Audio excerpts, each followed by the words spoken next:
And I came here in 1986 to run it for myself, and I signed the papers, and I was owner of the Red Barn Incorporated. People come in here for the experience, more so than I think anything else. And they love the fact that somebody's actually taking the time to listen. Maybe you learn in proportion to how much you listen and care.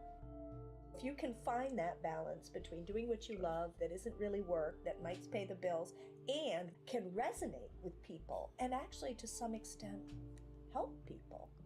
Without my customers, I would be doing what I don't love, guaranteed. I'd like to welcome everybody here tonight. My name is Steve Russell. I'm chair of the Winslow Town Council. A couple of quick reminders, if you would please silence your cell phones or turn them off. Also, we are in the process of taking written questions that will be handed down to our police chief and our fire chief to sort and announce to us later on. We're going to begin with the introductions of the panel. Do we just want to start at one end and go around? We can. My name is Ray Carrot. I'm on the Winslow Town Council, and I was also on the building committee. Yes, good evening. I'm Ken Fletcher, and I'm on the Winslow Town Council.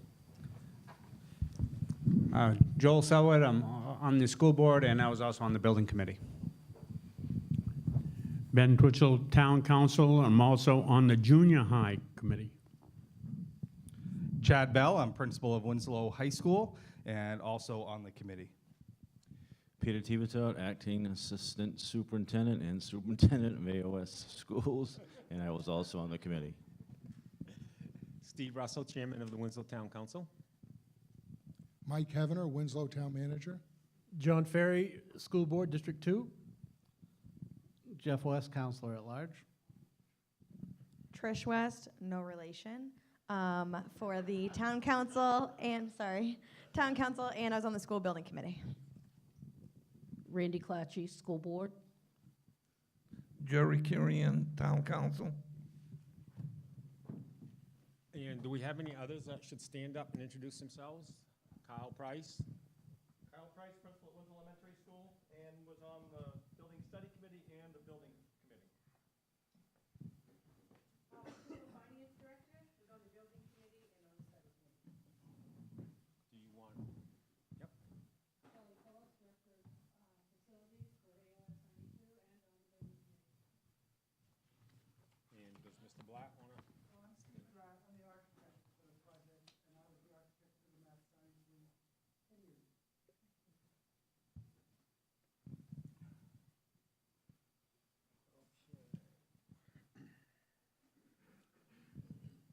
I guess we'll start in. We have a short video of about 8 minutes. Was there anything else you wanted to add before we start the video, Chad?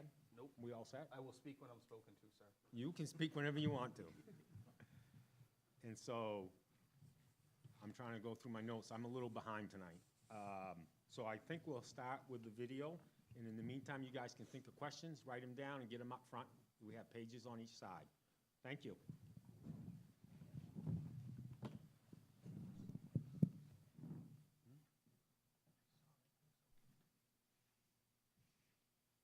I'm Shelley Phillips, Director of Facilities for the Winslow School Department.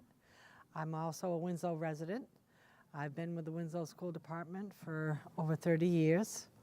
I've worked on a number of projects with the Winslow School Department, with the facilities, and I work with the custodians. And I'm here today to tell you a little bit about the Winslow Junior High. The mechanicals are in disrepair, such as the heating, ventilation, the electrical.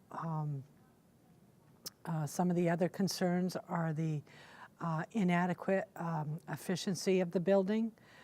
It's a high-energy building. The issues that really concerns me the most, I think, are the steam system. It's a split heating system. It's part of the building. The 28 section of the building is a steam heat section, and the 70 section of the building is a hot water heat section. There's a lot of the steam pipes within the building are starting to fail due to the fact that steam is a very corrosive heating system, and it corrodes the pipe from the inside out. So on average, we have at least one steam leak a year that we have to have our heating and ventilation contractor come in and repair the leak. And most generally, if a leak occurs, it occurs behind a cabinet, within a wall, behind a, bookcases or such like that, so that we wind up dismantling a whole classroom just to get into a leak that needs to be taken care of. Our gym floor has become unplayable for the players. We have a lot of moisture due to the fact that it's creeping in. The gym is below grade. A lot of water comes in, moisture comes in underneath the parquet floor. And what happens is underneath the floor finish, we start having mold that starts growing. And then we have to cut the finish and pull the finish up off the floor, disinfect the floor, try to remove the mold, and then we, refinish the floor.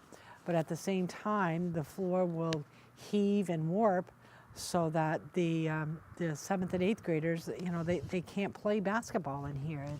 It's really a dead floor because it sits right on the concrete.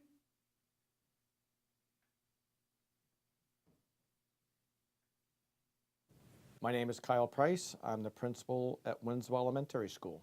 The Winslow School Committee has been considering what to do with our Winslow Junior High School for a number of years, and comparing the cost of what it would take to continue to maintain and operate, as well as some potential upgrades, versus do we close that school down and try to come up with an alternative place for those students. Our school board has decided to close the school down at the end of the 2018-19 school year. And so we do have some classroom space that we could use to keep the 6th graders here, is the way that will look. So those students that are entering school in the fall of 2019, those that were 5th graders the previous year will just stay here and remain as 6th graders, but their 6th grade teachers and all of those supplies that go along with that will have to be brought over here. When looking at adding on to the high school, we're looking at adding on a different school that just happens to be attached to the high school that's going to be sharing the same administration. That school, the 7th and 8th grade school, needs to have its own identity and its own feel. That's going to be important for the students, for the teachers, and especially for the community members and the parents. We currently have enough space for the 9 through 12 students that we house here, but when we bring 7th and 8th grade over, we will not have enough classroom space for all of the arts classes. We need to expand the arts rooms, performing arts, visual arts, classroom space, as well as storage space for instruments, and theater space. We teach drama classes on the stage. We teach technical theater, which is hard to do when you don't have the technology that you're trying to teach. When we house concerts, we currently have more people coming to our junior high concerts than we could seat in this auditorium. I've done work for your school district before. We designed the renovations to the high school when we put the math science wing on and the auxiliary gym, the new front entrance, and the commons. We knew at that time that the existing junior high school with grades 6, 7, and 8 was in tough shape as a facility, as a building, and that it required a lot of upkeep. It's old, it's kind of tired, and so we looked at several options about what could we do with our student body that could perhaps consolidate facilities, close the junior high school, and distribute the students to either the high school or the elementary school. So we've come up with a plan that tries to address all of the facility shortcomings that have become apparent on the campus. The first is to build a wing with classrooms for the 7th and 8th grade, and to send the 6th grade over to the elementary school, which has enough room to accommodate them with just a few minor renovations. So a new wing at the high school would have its own entrance, and the 7th and 8th grades would continue as a community living in their own neighborhood on the edge of the high school, but they would also have access, easy access to all of the amenities at the high school, the gym, the cafeteria, the art rooms, music and chorus.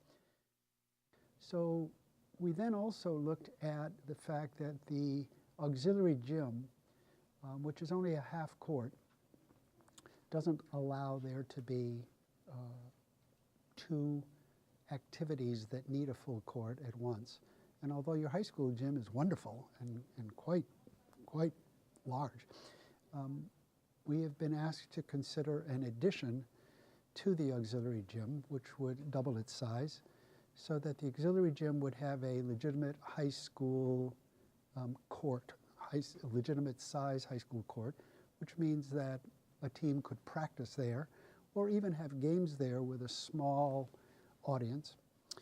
And lastly, we were asked to look at the cafeteria because we will now have an additional 200 students from grades 7 and 8. And with the success of the Commons, which is a more informal cafeteria arrangement with a la carte meals, we've made an adjustment in the configuration of tables so that the cafeteria would be more like a cafe, more like the Commons. We would put an addition on it for additional seats, and we would also need to make a revision to the kitchen so that we can have a much larger freezer than we have now. We also were asked to consider if we could design a performing arts center, which has quite a bit more capability and a larger house, more seats than the current theater you have. So we're looking at a theater that has between 500 and 600 seats and a much more legitimate stage, backstage support spaces like dressing rooms and whatnot, and also a fully accessible, handicapped accessible house that could perhaps accommodate most of the high school and actually the 7 through 12 enrollment. I think what's really important for us to think about through this whole process is how can we make the education of our students better? And no matter what decision we make in this entire process, that has to be our focal point. It's not just closing one school to push them into another area. It's really making good educational decisions on why we're doing things. So when we're looking at a performing arts center, we are trying to make the best educational decisions for our students as possible. It's not just about spending money or going to the taxpayers to ask for more. This is why we need to do it for our students.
I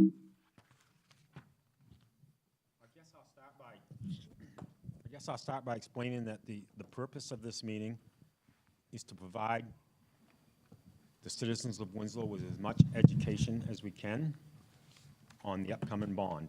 We would prefer it not to become a debate on yes or no, but rather just to allow you guys to hear all the particulars about what the plan is if the bond passes. After all, everybody's written questions are taken care of. We will send the microphones out into the audience. If people want to start a more personal attempt at questions, that's fine too. I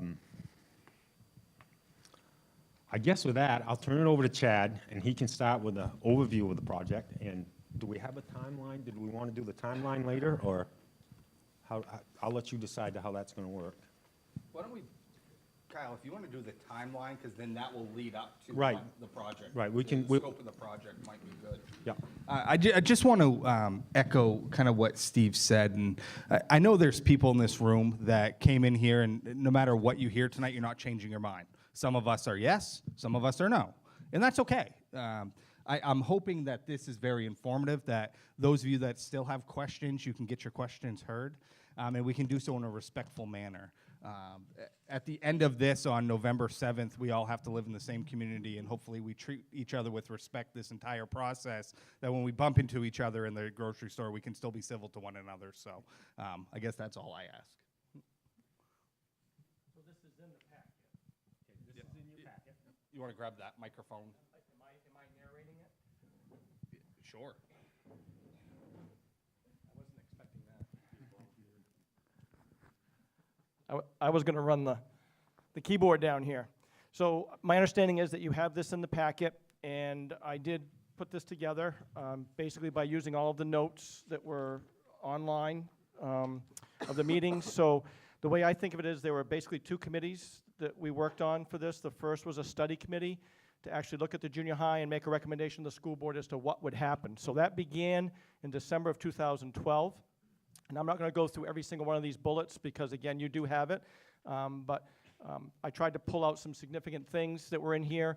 I think a real significant thing for me, and when I look back on this, is that this began with a capital planning committee report that the town of Winslow had that talked about projects of assets that the town had in terms of upgrading facilities. And at this particular point in time, the junior high was next on the list after some other things were taken care of. We had some conversations about consolidation with Waterville. That's in those notes or minutes of that meeting.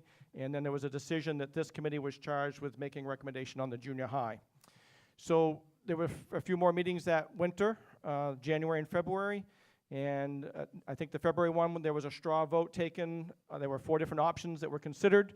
And 14 out of 16 people that were participating there opted to add a 7th and 8th grade wing to the elementary school and the absorption of the 6th grade like we've been talking about in this project.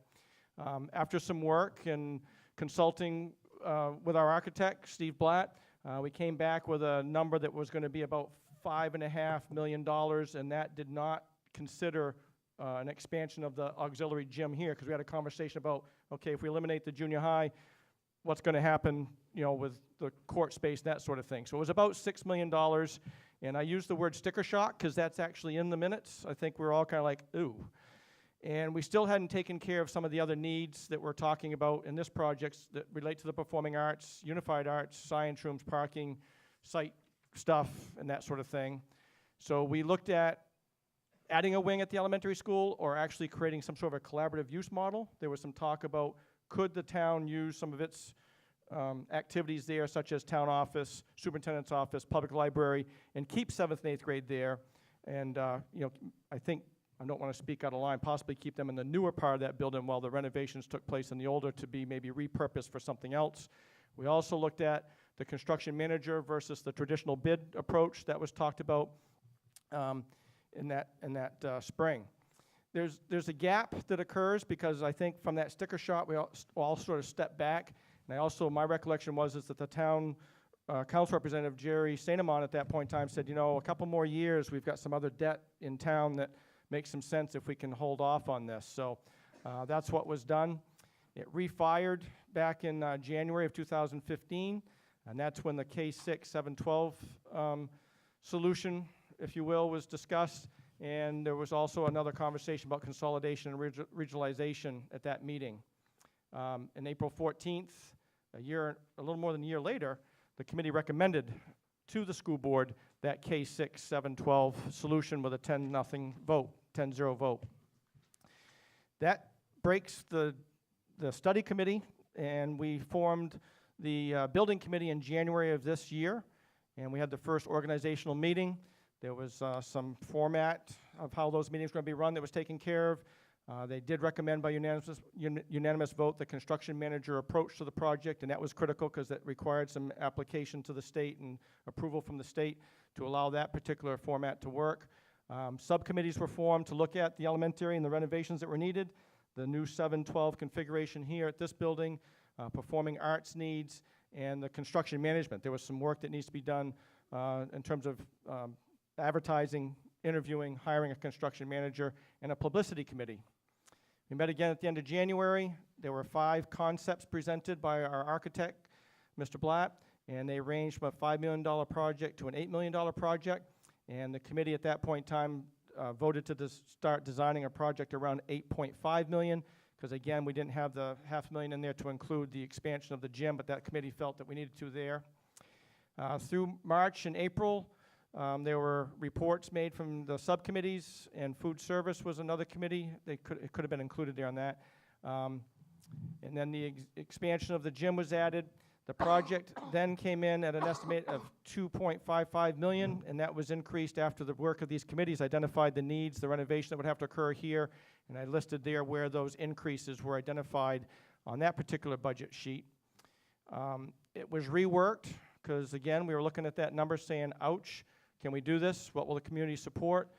There was some reductions made. The auditorium of the performing arts area was reduced to 500 seats. Classrooms were redesigned. The hallway lobby and the width of that hallway was reduced to save some money there, and some reductions in some other places that correspond with that. On May 11th of this year, there's some information through a variety of these meetings, but there was a point here where Superintendent Haley explained that we were trying to operate on a debt neutral calculation. What could we save? What kind of debt would be coming off the books between the school and the town? And we're hopeful that that would help support the bond that might be required for this. We originally had a public meeting scheduled for May 24th, but we decided that at that point in time it was maybe important for us to have a joint meeting so that the town council in particular could be updated on the work that had been done. So that was held, and then we had a June 15th public meeting.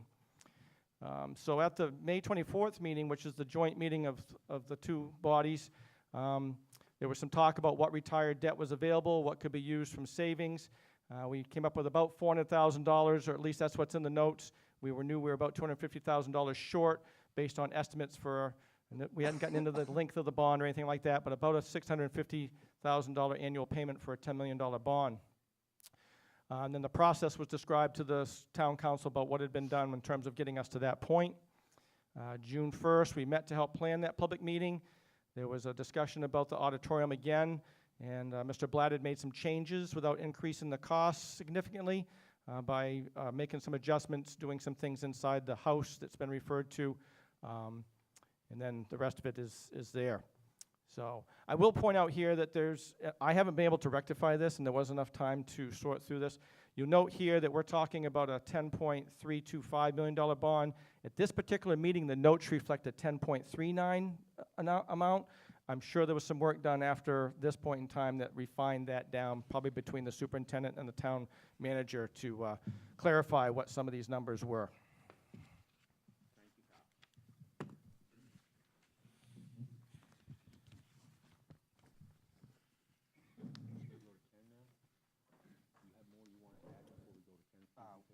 Yeah, we can go to Ken, and then if you want me to go over it doesn't matter. Yeah, I don't care how, what are you doing then? You're the boss. Ken, do you want to make your presentation next, or do you want Chad to continue with the future, what the future would look like? Well, why don't we continue with what the future looks like, Okay. and then we'll talk about the finances. Yep, that's good. Okay. Get the slideshow. Yep.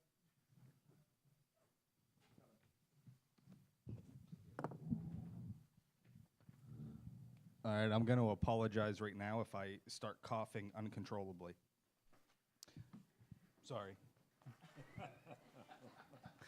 Go ahead and go to the first slide, Kyle, please. So really quick overview, and then if questions come up and we have to go back to some of these slides, we can do that. But I don't want this to be us really talking at you as much as it is your questions being answered. So, so here's the budget sheet, and again, that is in your packet. And for those of you watching at home, I'm going to provide Mr. Hevner with a bunch of them to keep at the town office, and you can always email me at the school. I'm easy to find. But there it is, the 10.325 project. Let's break that down. Go ahead and classroom space at the high school, junior high. 5.1 $2.4 million. 13 new classrooms includes a STEAM lab, which is science, technology, engineering, art, and math classroom. Science labs, regular classrooms, special ed classrooms, gifted and talented, an administrative and guidance suite. And then also some renovations to the existing space. Library is going to be reconfigured a little bit to meet the needs and also separate the junior high and the high school selection. Repurposing some of the classrooms, moving the school resource officer, who is currently stationed kind of in the middle of our building, in between the main office and the guidance office, moving him to the front office so he's by the main door for security purposes. And then a 7 and 8 art room, which would be right next to the high school art room to share resources. Food service, $230,000. Renovating the seating area in the current space to make it more of a cafe dining experience with booths and round tables. Expanding seating capacity to work into the CAF dining experience.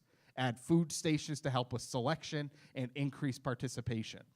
More checkout registers to reduce long wait times. A need to expand the freezer and cooler spaces. And it also just creates a better flow and makes it for a more attractive eating experience for students.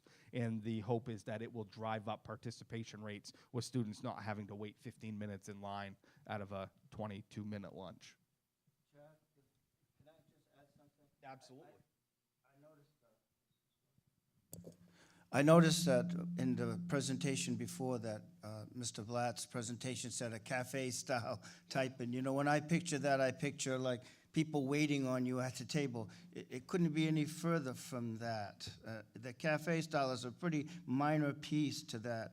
But now we're talking about some food storage. When we look at the diagram, some food storage areas that are imperative if you're going to add that amount, which is a very big expense of that 230.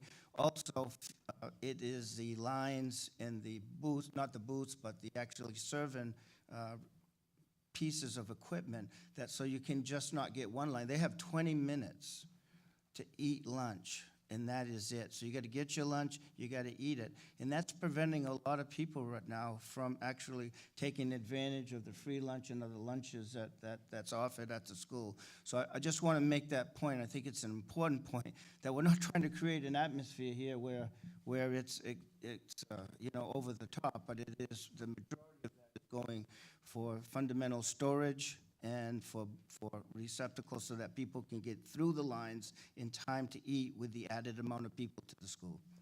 Yeah, and if you think about the cafe dining experience, think of it more like a college campus where you have choices. It's not just having whatever's on the lunch menu. There may be, for lack of a better terms,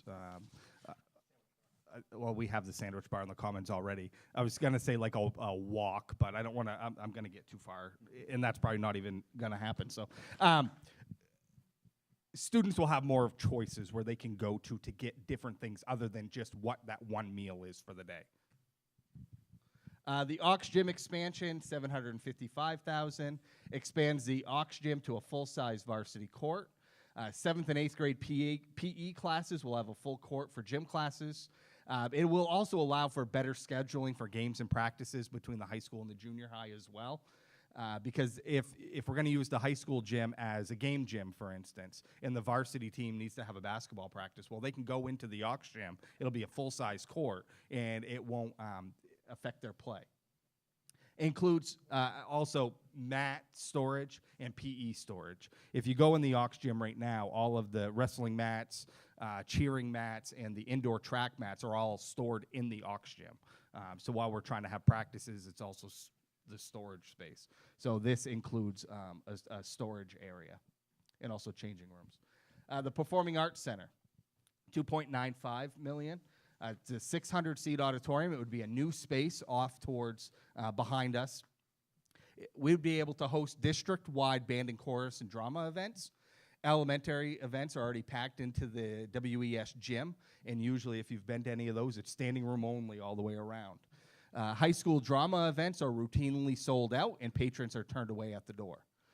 It would provide storage space for props and costumes.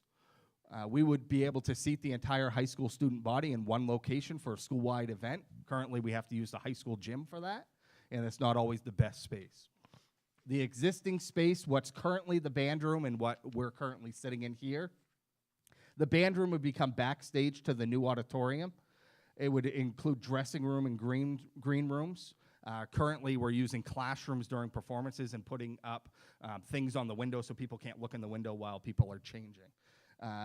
It would include a shop. Currently, the stage is being used, out in the hallways being used, out on the sidewalk. If you come by the school on a Saturday morning, you'll notice that they're building stuff all over the place. There's not really one certain place.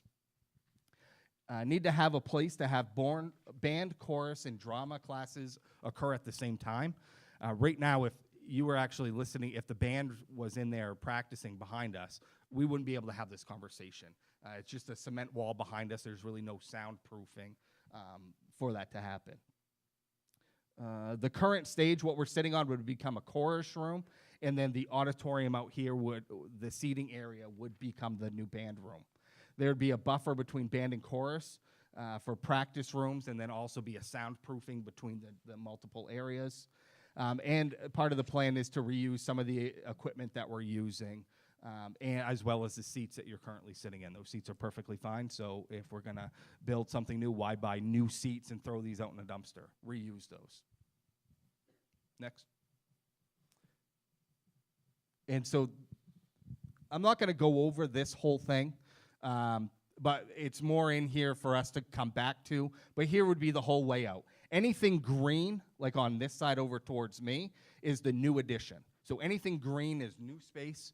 Blue spaces are things that are going to be renovated or change of space, or how it's being used currently. And there's a little bit more where you can kind of see where it says band. That would be where everybody's sitting right now. Kind of this area in between would be the offices and practice rooms. And then the stage area would be the chorus room. The rest of the blue going that way is what is considered the band room right now. Taking a couple of closets and making them dressing rooms, making a shop area and a green room. And then the new space over there would be the new Performing Arts Center. Yeah, that was part of the other. Yeah. So you can kind of see the back end of the cafeteria, new space that's in green there. Question came up last time, and I'm sure it's going to come up again about parking. This is the new parking layout, and it's actually creating more parking spaces than what we currently have at the high school. A lot of times questions come out about student parking, and we may have students here now or going to be taking on students that aren't driving, obviously. Well, actually the new plan, I think, does better service for the junior high students because their entrance is down here. Currently, they're there, and our student parking lot is there. So when classes release and the junior high is releasing, well, all the students and all the parents are parking up. It really is, if you've picked up your own kids there, kind of a parking lot nightmare. This will be create a lot better flow where the student parking lot can go, parents can pick up over here, and it just makes for different areas and separates them, I think, a lot more. Mr. Price, I'll let you talk about this one. Well, this goes through the renovations that we're talking about. We'd have a number of classrooms that we need to renovate. We're talking about, because of the size of those rooms and the size of bigger students coming over, and our class sizes have actually gotten a little bit bigger, they're tight. So we have cubbies in there that take up some space. That's where there's some individual lockers, if you will, that are made out of wood. So we're talking about removing those cubbies in the rooms that would be designated for the 4th, 5th, and 6th grade, and the future speech room, which has a set of cubbies in there. To accommodate the needs, we would have to create some sort of stack locker arrangement that we've talked about inside those classrooms. There'd be some renovation and adding of some bathroom space, some walls that need to be removed to create the other rooms. We've talked about a STEAM science room and additional classrooms and enlarge some spaces that are small now by knocking out some walls. A reference area would be needed in the library. Those 6th graders use the library in a much different way than we do for the K-5 population. Honestly, the locker rooms don't get a lot of use, and so we've looked at that space because we are going to be tight with some needs. So we're talking about renovating and repurposing those locker rooms. We would still keep two changing rooms in there, but it would create some storage and also a place for our technology department that we would need over there. And we've talked about, we would enlarge the band room, we would have to accommodate the needs there with the 6th grade coming over to the elementary school. And we've talked about trying to renovate the office for safety and security. Different than what was in the original plan a couple years ago when we were actually talking about putting on a new office area right in front of the building, kind of off to the side of the gym. We're talking about redoing some of the way our current office is laid out so we can provide a little better watch over our front door. And then relocate some of our support systems, art, occupational therapy, physical therapy, and life skills. And then we need some money to add to the increased needs for the technology infrastructure we'll have. Again, 6th graders currently have a one-to-one laptop arrangement, so that was a request by our technology department.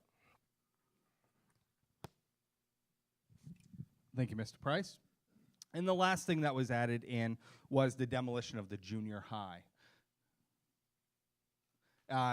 I think at one of the very last meetings at the end of this whole process was a meeting with the town council and the school building committee as well.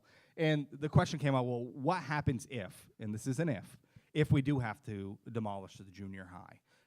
Can we make sure that that money is rolled into the bond rather than all of a sudden coming back and saying, hey, we need to find another $700,000 or $650,000. So that was added into the bond package as well. And again, that's contingency money that if that is not needed, it's not spent. And that's, I think, the good thing about rolling that into this package is everything's right there. That's it for me. We all set? Okay, I guess, Ken, you can do your presentation. Is this working?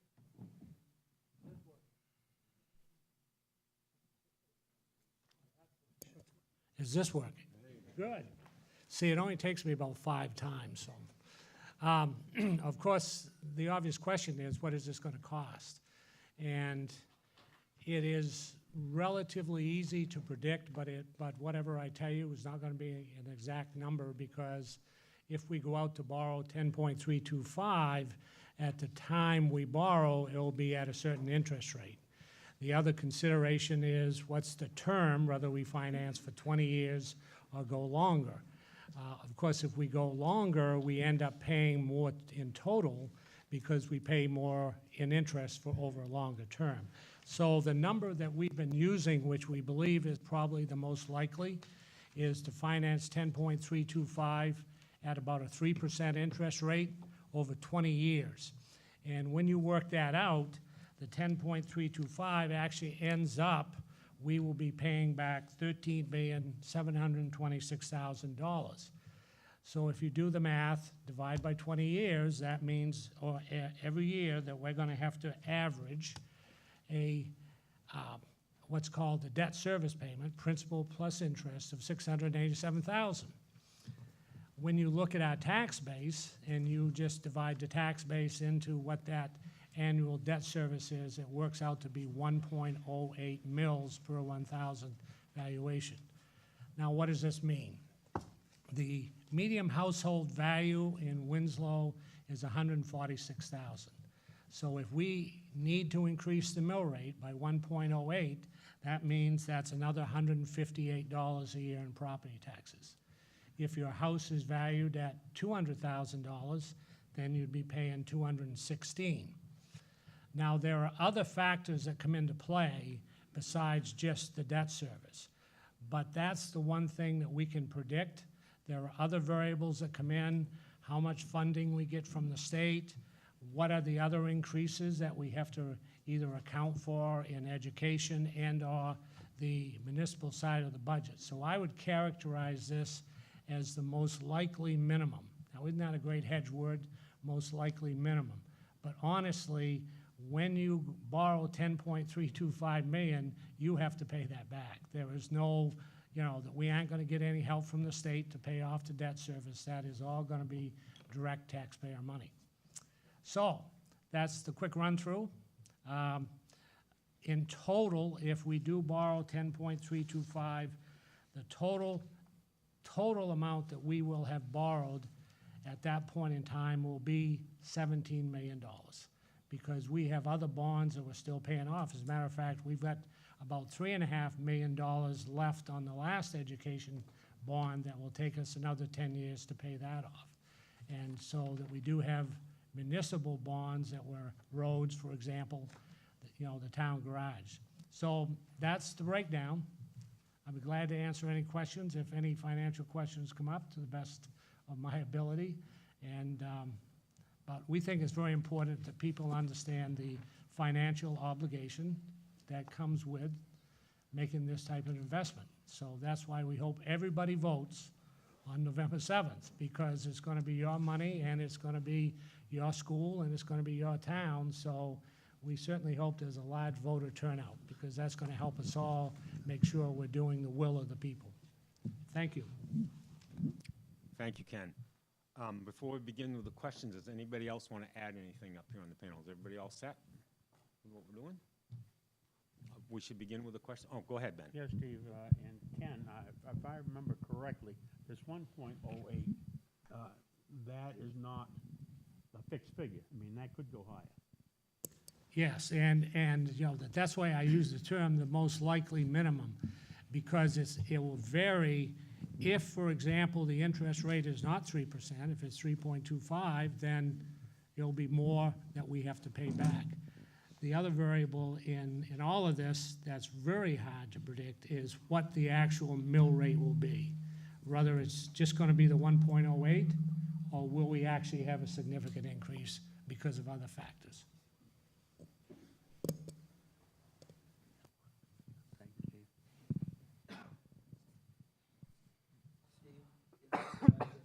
Sure.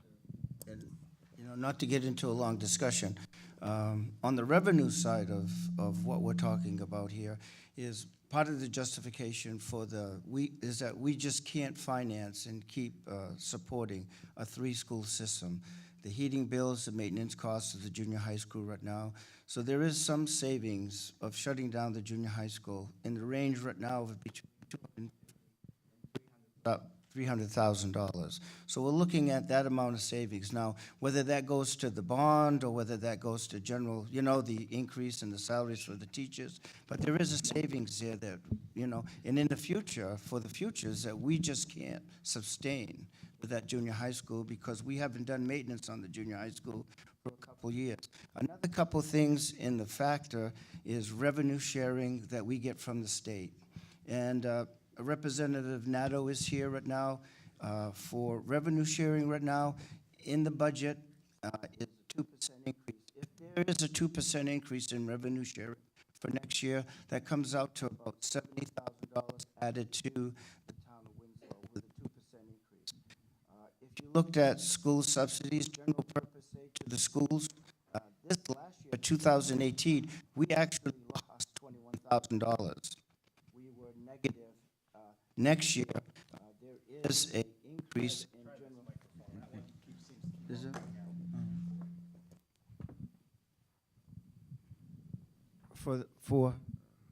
For this year, for general purpose aid to the schools, there is a projected increase in the school. Representative Nadeau, can you tell us that amount?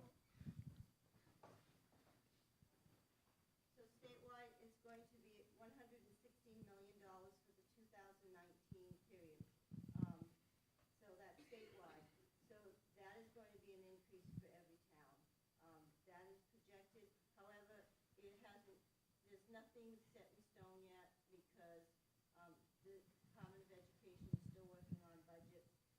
Just like municipal revenue sharing, will probably be better. However, it all depends on the sales tax and everything that the town puts in. Those figures won't be ready till March. Just like last year, when it comes to your budget season, you plug in your old municipal revenue sharing amount, knowing that it's going to be different. This is going to be quite an increase on the state side for the school subsidy of $116 million statewide. That one I do know.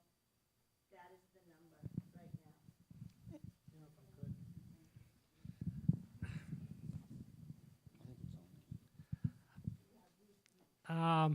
I guess the thing I want to say is I've heard that many times that school education is going to be funded more, that we're going to, the legislature is going to do this, the legislature is going to do that. The reality is it doesn't happen. The forecast is that the education funding is going to go up 118 million, right? That's the number. But that is all contingent on a supplemental budget, which more than likely will happen in January. And as we've consistently seen, and I'm hoping it does, but the past practice has been education funding is one of the first things that has been cut. Revenue sharing should be 5% of sales and income tax. The legislature 3 or 4 years ago cut it to 2%. I'm certainly hoping that that is carried through and that is actually what happens. But until they say the check's in the mail, I don't think we can spend that money because so far the track record, just as Ray said, actually last year, even though there was more education funding, Winslow got $21,000 less. Part of that is driven by our enrollment. Our enrollment's going down every year, and state funding starts out with how many students you have, and then there's other factors that come into it. So I don't want to sound like the glass is half empty approach, but I've also got to look at history to say if we do get education funding and we do get revenue sharing, that will help us stop eating into our fund balance, because that's what we've been doing. So I hope the good representative is right, and we'll be certain watching it, but I wouldn't spend that money yet. Could we speak about the just to give the full disclosure to the audience about our mill rate increases over the last 5 years or so? Just approximately. Well, last year was about 1 mil, right? Last fiscal year was just about 1 mil. And I think, is it safe to say that that mill rate would not have, that mill increase would not have happened if the state had lived up to their obligations for revenue sharing and? Absolutely. There's no question. We would not have seen that No mill question. increase if the state had. The math is very straightforward. 5% revenue sharing, which is the statutory amount, which was there for 27 years, would have given us close to $750,000. Yep. And so we could actually reduce the mill rate. Theoretically, we could have cut the mill rate if we had got the 5% rather than the 2%, because we were short about 500,000. And what we've been doing for the last 5 years is using fund balance to mitigate essentially the shortfalls in state funding. And then the previous year before that, was it a $500,000 increase? No, I think we went from 15.5 to 15.74. Okay. And then the previous, what, Mike, 5 years? And it's 7 or 8 years without an increase. Right, we were holding at 15.5. By taking the money out of our fund. Right, we were using fund balance, Which we was still, depleted. right. But at the same time, the fund balance was, you could probably argue, was overfull. And we took it down to a level that was Right. prudent. Right. We didn't want to go below that level, and that's why the increase of the 0.25% the year Right. before. You know, the standard is 12 to 14% of your annual, the annual expenditures. right. We had a very healthy fund balance because of various factors. And so that rather than raise mill rate, what we've been doing is using the people's money that they put in the fund balance Exactly. before we absolutely had to raise the mill rate. But we get it to a level where it's not prudent to go any lower, That's right. probably. We're below, at or below the target. Yeah. Now, I know that's kind of a divergent from education, but we need to consider all of that because we're spending your money and we need to make sure that we understand what the impact's going to be. Thank you. I guess if I could. We're going to have the debate up here. Yeah, and we really need to get to questions. So, I know. but you know, our fund balance was over $5 million. We're down to like $3.5 million right now, some change. To me, it is a healthy fund balance. To me, you can never have enough fund balance because a fund balance is just great to have in an emergency or when you have a project like this, is that you can bring it down from 10.3 million down to if we had a 7, we could spend $2.5 million, put it to the principal of this project, and then have a 7. So if you look at the council reducing the fund balance, the budget over the last 8 years that I've been on the council, and we've used fund balance a lot, you know, at that point in time, you know, I look at it like we shouldn't penalize this project here. And it is a lot of money as far as, you know, the mill rate and the amount of an $150,000 home. But we have, as a council, used that up. We're a 3.5, which is healthy now, but the money's not there to add to a project like this at this point. And I look at it optimistically, like I think that there are some potential revenue sources that are coming in, and I hope they will come in. And my point was just making that might help reduce some of that burden of that of the mill increasing of the mill rate. I just want to touch quickly on something that Ray mentioned a few minutes ago about the cost savings, the annual cost savings of $250,000 to $300,000. That is the estimate in today's dollars. If that cost is avoided, obviously over the term of this 20 years, that cost, of course, would have annual increases like any other cost that we have. So that savings we'd have over the 20 years at an increasing number every year. So obviously, if we don't do some of these things and save that money, our costs are going up by that percentage every year.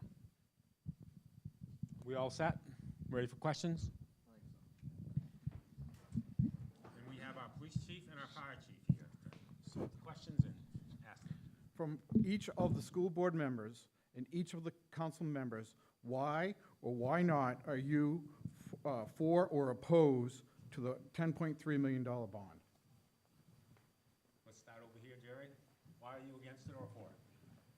And as quick as possible.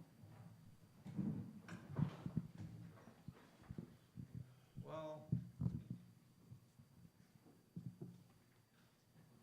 it should be all set, okay. as long as they're awake. The reason that I'm against it is there's a lot of senior citizens in the town of Winslow.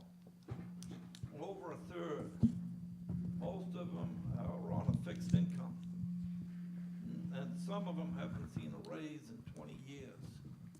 We're all gonna be in that boat. I'm a senior citizen, and I just retired a year and a half ago.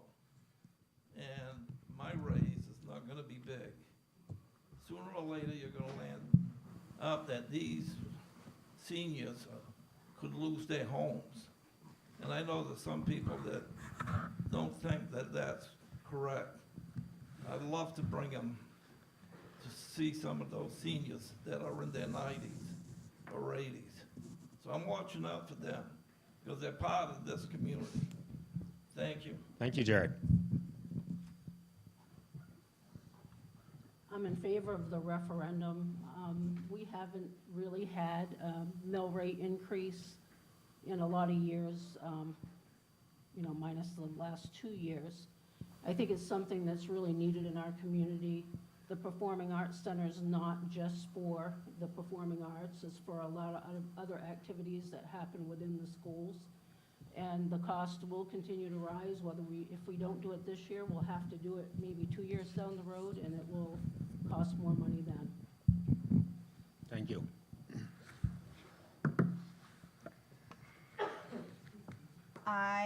In my opinion, my personal vote, because I voted yes so that everyone could have their voice heard, so everyone can vote yes or no, which I feel like after 5 years was really important, because that's how long the committee's been formed. So a minimum of $158 annually in property taxes for me, and I own a business.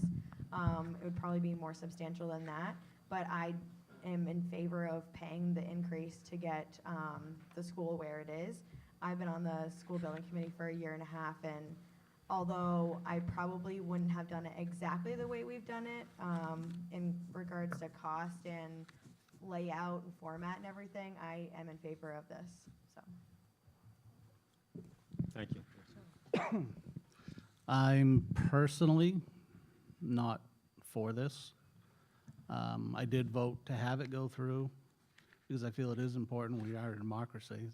It's not up to 7 people to make a $10.3 million decision. And the committee was asked to perform a task. They performed that task. Certain members of the council have decided that because of the cost, well, they weren't given, you guys weren't given a limit as a committee. So who am I to vote it down? I am on school board, and I do have followed this. Matter of fact, I was on the original capital planning committee approximately 10 years ago, and we determined the rating of which building deserved to be fixed first. And at that point, I felt like the junior high was ready to go. And for a building that was built in 1928, at least a big portion of it, I believe that at least a couple generations of us Winslow residents have put off not replacing a building that's that old. We're looking at almost 90 years old now. I think that's the part I agree with Jerry, is it's a lot of money for senior citizens to pay, but they've missed 2 generations of their family not paying for a new junior high. And I'm willing to make that commitment for my family, and I think it's a valuable thing for the school. And I think the performing arts have been neglected compared to other aspects of the schooling, and I do think we should pass this bond. Thank you. Raymond, would you start from that end now? Wow, that was quick. Thanks. Keeping you on your toes. Thanks, Steve. Yeah, I am definitely in favor of the $10.3 million bond. If you look at what we've done over the last 10 years, is we've pretty much retrofitted the police department. We've bought fire trucks. We've bought sand trucks, plow trucks. We finance the things that we're supposed to. And we have literally, with the fund balance, reduced the fund balance. So we have funded those things with fund balance to some extent at the rate of not increasing the taxes. Now, all of a sudden, we come to this project right here, and that can't be kicked anymore for fund balance. And so now we're left with a decision right now, is that this funding for the school and this infrastructure for the school, in my opinion, is just critical. It's critical for the kids that come to school here so they can come to school here and get the education. Education isn't what it used to be. It was not like, you go to a classroom, you're 40 to a classroom. It's changed. The services that the school has to give to the students is a lot more costly than it used to be in the past. And if you're going to spend a little bit extra, the infrastructure part will be here for 20 years. It'll be part of the community. It'll be part of the students and the quality of education that's here for these students. And that we all have senior citizens. Even I consider myself almost a senior citizen. Maybe I can consider tonight middle class, middle age, and that, even at the middle age part of it, I'm willing to give a little more in taxes. But there are people out there that are really going to struggle with this increase too, and I realize that too. But I think it's a sacrifice that we need to make for the future of the Winslow school system.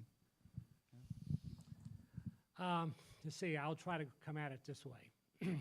We absolutely need to do something with the junior high. Not only is it costly to get it to standard, but we got a building twice as big as we need. That's a fundamental fact. In 2000, there were 411 students in the 6th to 8th grades. In 2050, the forecast for 2020, there's 227. So we've lost 290 students in 20 years. So obviously, a building that was there for 411 students is twice as big as we need for what the actual population is. So I don't think it's a question we don't do something about the junior high, because the student enrollment is driving this. If you look at our enrollment projection for 2020 as compared to 2016, there's 300 or 400 fewer students. Yet every year our costs go up. That's another issue. But it's, I think, driving the rest of this from a financial standpoint. I am concerned about raising the mill rate because I think it's pretty straightforward. If we spend more money by raising the mill rate than what we've got for growth in the town, we have become an escalation that ends like various towns we've seen across the state. It just gets so high, there's a rebellion. You can't go any higher. Winslow's property tax rate used to be the 5th highest in Kennebec County. Out of 27 communities, our property tax rate was the 5th highest. In the last 8 years, we've managed, not because we've always gone down, but because the others have gone up, we're now number 10. So we're moving in the right direction by fiscally being responsible and not spending more of your money than what we can afford to spend. Right now, of the 16.74 mill rate, 10.39 is funding education. So if you add another mill to that, we're up to approaching 12 and a half. There is a limit as to how much we can tax people for the things that we may want and may need. I am not in favor of spending 10.325 because I think we can do a better job if we just take a little more time, look at it. We know we've got to do something. It's a question of whether we want to spend, and I'll bring it right to this issue, $3 million for a performing arts center. That's the bottom line. And I think we have to sharpen our pencils and come back to it. Because we are spending other people's money. I hear Ray talks about the fund balance. That fund balance was taxpayer money. It didn't grow up like we planted pea seeds and then all of a sudden we had $5 million. We took more of people's money in property taxes than we actually needed for the budget. So as a result, we had a surplus. So it's not like it's free money. That is property taxpayer money. So I just hope that everybody comes out and votes.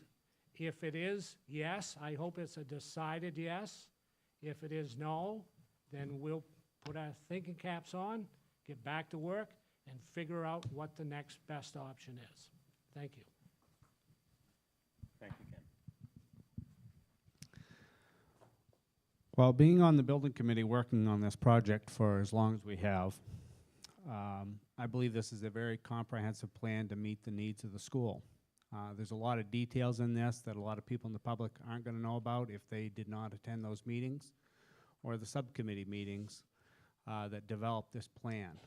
The little details such as with food service that kids don't even have enough time to eat lunch at school because they're standing in line for 15 of their 22 minutes. Little details like we have to have the freezer, we use freezer space at the junior high to serve the needs of the high school. Those are little details people don't know about, but it's not like you can cut these things out of the project. The Performing Arts Center, there are those who'd like to just cut that right off the whole project. It's not as simple as that because this is also teaching space, this Performing Arts Center. Our current space as it is now meets some needs, but it's not going to meet the needs when you add 200 more kids to the school. So it's not as simple as just cutting it off. And having seen school events, particularly as we mentioned with the elementary school and the junior high, some of the musicals and so forth that the high school drama puts on, you see these events that this room is not sufficient to serve those needs. You're not going to put on a musical in the gymnasium. Just doesn't work. This is a very comprehensive plan that meets those needs, so it's not as simple as just cutting some things off. Sure, a lot of people have a lot of other ideas. I'm not going to downplay those ideas, but a lot of times people don't have all the information they need to make a comprehensive decision on what meets those needs. So it's never going to be cheaper to do this in this sort of project in the future. It doesn't get cheaper. you can't replace the junior high for nothing. We've lived in that building for 90 years. We've gotten a lot of good use out of that building, no doubt about it, but you're not going to replace it without spending some money. It's just as simple as that. You know, you can go out and buy a car, and you can drive that car for 20 years. You're going to have lots of maintenance costs in between, but at some point you have to replace it, okay? And then you're going to pay the big bucks, okay? It just, that's the way it is, okay? Winslow, I recognize the issue with the retirees in this town and taxes and such, but Winslow can't just be a retirement community.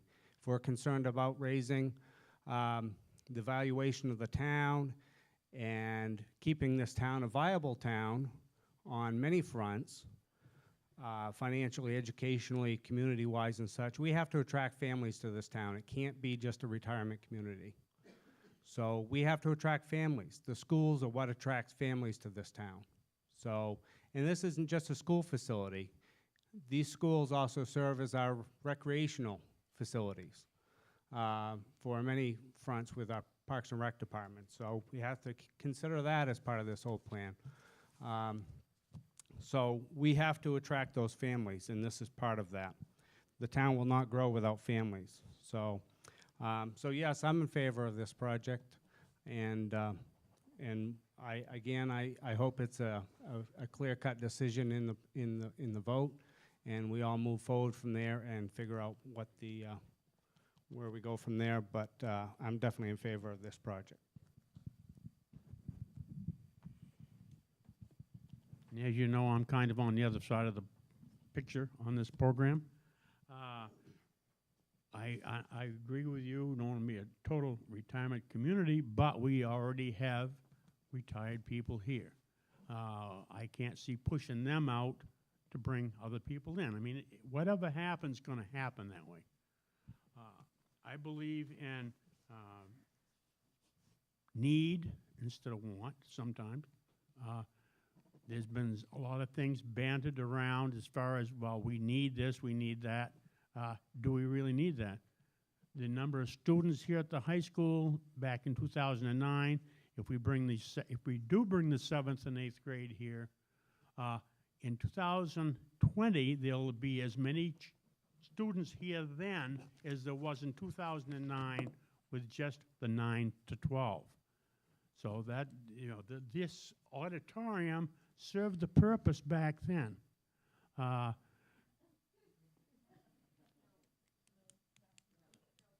What do you mean, no? Do we have our opportunity to speak? Go ahead, finish the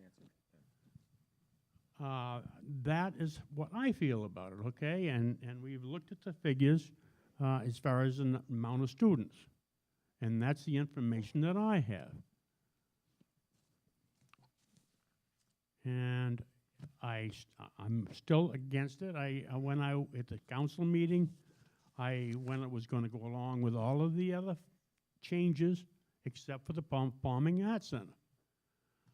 I was one of the two that did the amendment to bring it down just without the Performing Arts Center, but all the other changes in order to take care of the junior high and put things in motion. So I am voting against that. Thank you, Ben. More questions? Me?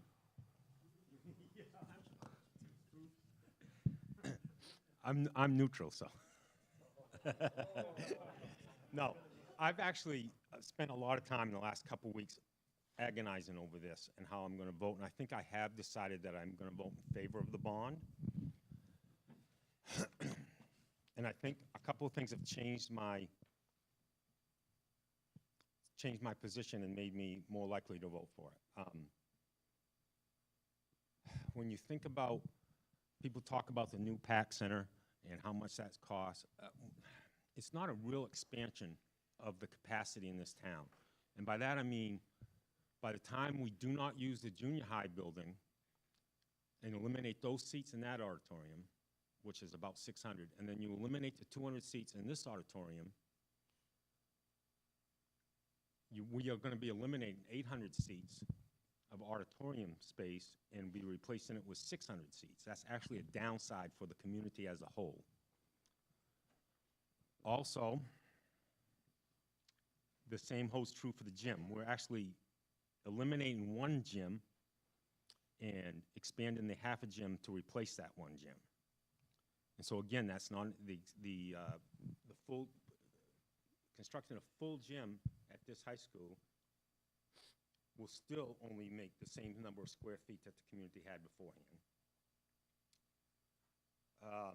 A couple other reasons. Talk to somebody who lives in Oakland and ask them how much that PAC became a community center for the town, how much they use that, how much the community uses that. It's not just the school, it's the whole community. Dance schools and everything use it for performances. So it ends up becoming quite a community center. I also am more of an optimist than I am a pessimist. And I think Augusta will step up to the plate and restore the revenue sharing. And if they don't, I think it's up to us to replace the people in Augusta to make sure that it does get replaced. And I also think that we're underestimating how much money we are going to save by closing that middle school. And if you account for that money being put towards this bond, my best guess is if this bond passes, you're going to see about approximately a $500,000 increase to pay for that. When you talk about the money you save from closing the middle school, and when you talk about the debt we will be retiring every year. I'm not exactly sure about other options. Like, I agree with Ken. I don't think we want to go to a 30-year note. We end up paying too much money to borrow it for that long. I don't think most of us want to put that on the table. But I do still consider the fact that the money we save from closing the middle school gets applied to this, and I do still consider that the debt that we will be retiring will help. I do agree with Raymond that I wish we had not dipped into the fund balance as much and that we could have applied some of that right off the top to this, but that's the price we paid for not raising your mill rate for 7 years. I guess that's about all I'll add for now. I'll wait until later. Thank you. Next question, please.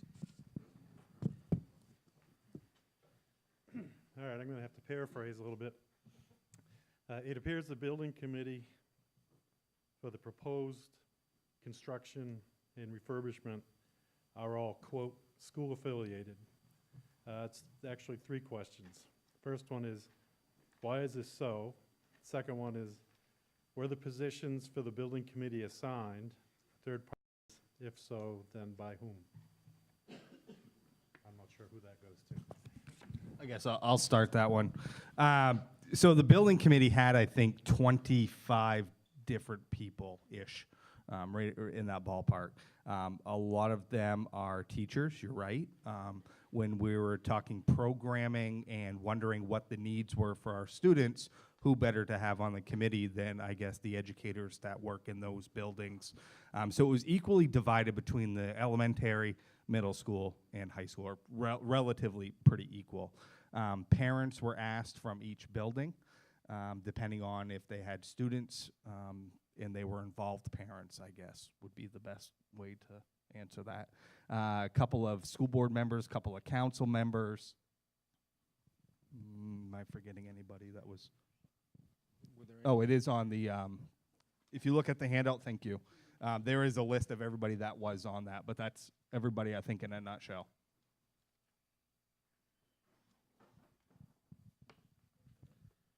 Why can't we consolidate K-8 at the elementary school?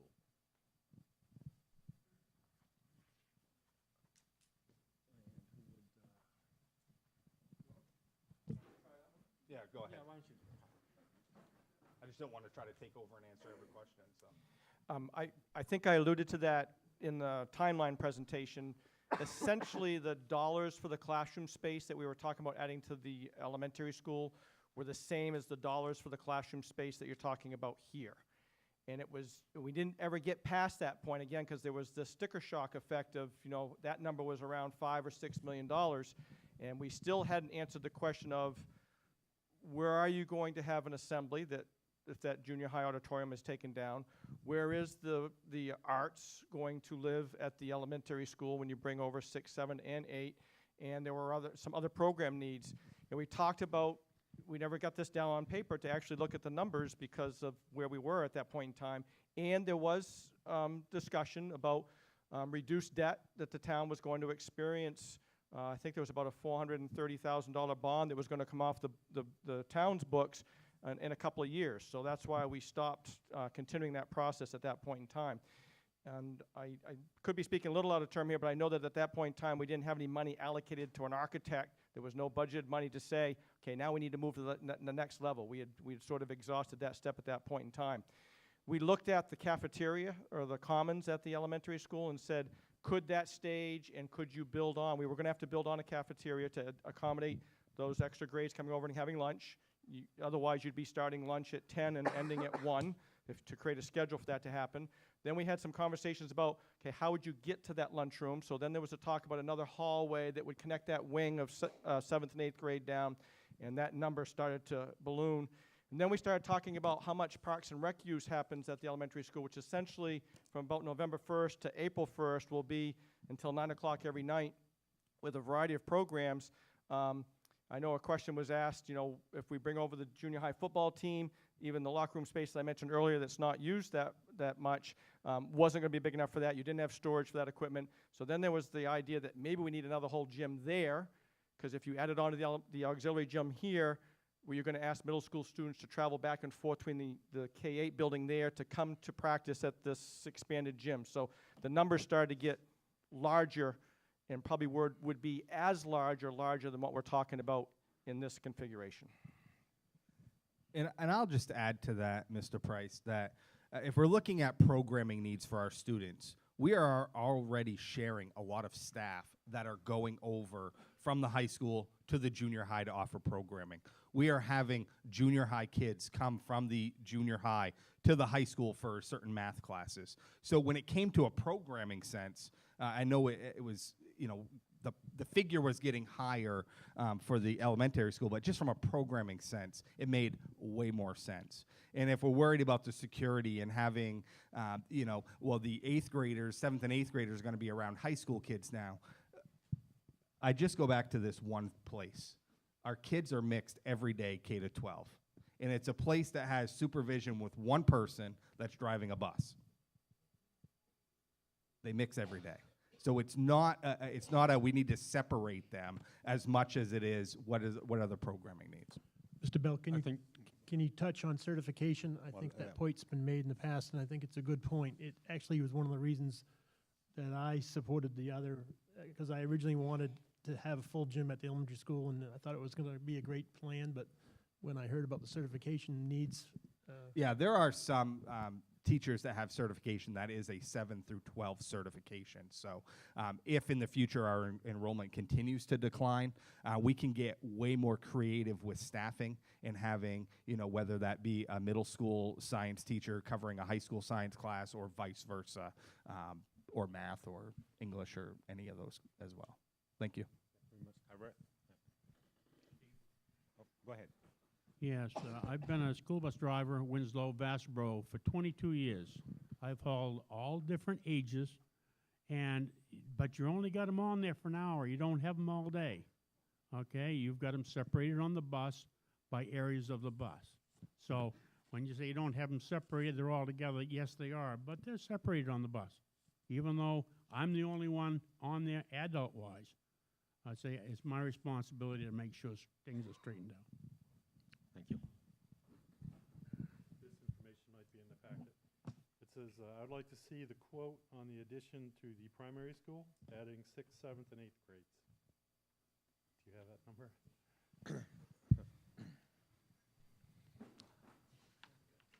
Never really got there, I don't believe. I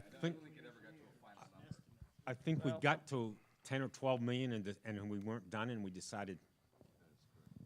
I don't think it was quite that high, and I think if you go back and look at the front page of the timeline, the preliminary project budget was $6 million. That was to include the half gym expansion at the high school.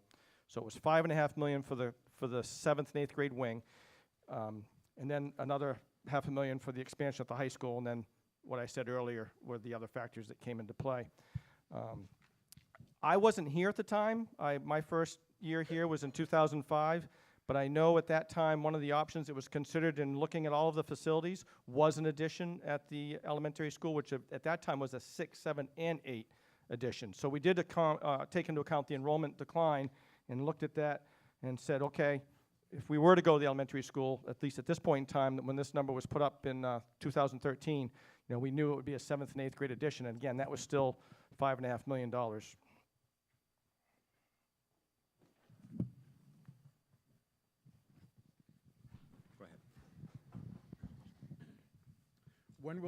When will ground be broken? When will the junior high be closed? I think Mr. Blatt offered a diagram that might help us with that. Just give me a second to reboot these systems. Maybe you can take another question while... Did you want to speak, Joel, to the previous question? Yeah, while he's loading that up, in regards to the K-8 option, my recollection of that is, I think we were, as Steve said, we were in the $10 or $12 million range, and we hadn't even addressed all the needs. We were significantly, as we were working at that point, I think, with an architect who was doing some pro bono work for us at that point. But I think our estimate was quite high, firstly, which kind of ruled that one out pretty quickly. And also at that point, when he was working on that, kind of doing the pro bono work there, that he was not aware of all the Parks and Rec use of our school facilities, which weighed in heavily into why the numbers changed a lot over the whole timeline. I think Eric had something he wanted to add to that. That might be some more detail on that. I would say that I just checked with Architect Blatt, and we approached $12 million and still weren't done. And that's when we said, this is getting out of hand. We know we can't get that. And that was for just the elementary school add-on, right? That was K through 8. That would be the K-8 option. Thank you. Are you good? I am. That's the answer possibly to that question. I don't know if Mr. Blatt wants to explain his diagram, or is it pretty self-explanatory?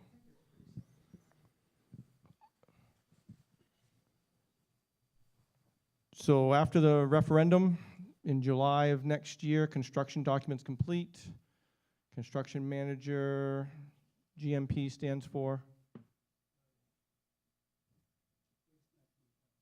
Greatest maximum price is due in August.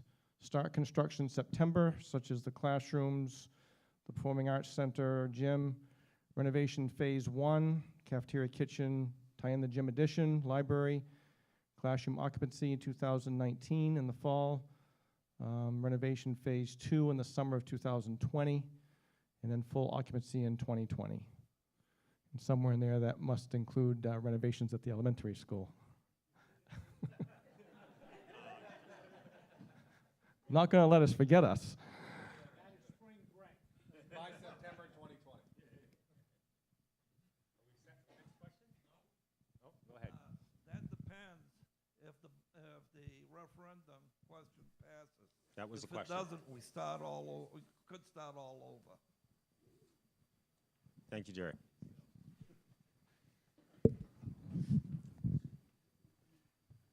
All right. Nice segue into this question, Jerry, which is, what is the contingency plan if the bond fails and the junior high has a mechanical or safety issue that closes it for an extended period of time? I'm not sure we can answer that. I mean, if it fails, we go back to the drawing board and start over again, right? But we know that the middle school has to be closed. There's no question about that. We're not going to leave the middle school open. And that's the risk we're running is something drastic happen at that middle school between now and when it closes. Yes, I would agree that as Steve mentioned, yes, we would, if the referendum fails, we all have to go back to the drawing board and figure out where we go from here. I don't know what the answer to that is myself, because, you know, I mean, my belief was we have a comprehensive plan the way it is. Obviously, if it goes down, then there's people who think differently. So I don't know what that plan would entail and what would come out of that.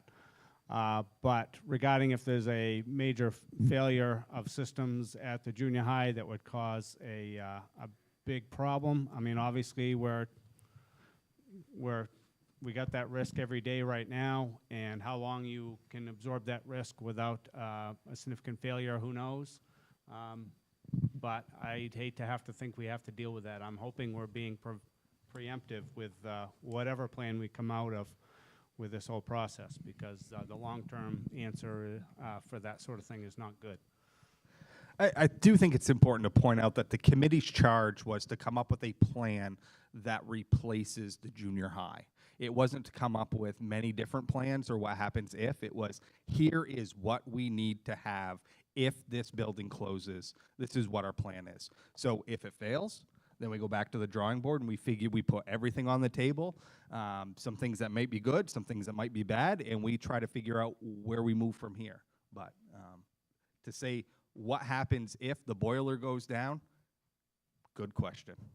I don't have the answer to that. But that could also happen at any of the other schools too. I mean, there's an if, like at the high school or the elementary, if you had a catastrophic failure in either one of those schools, just like your overhead system in the elementary, we're gonna find a place to put the kids to make sure they're educated. Anybody else want to add anything to that?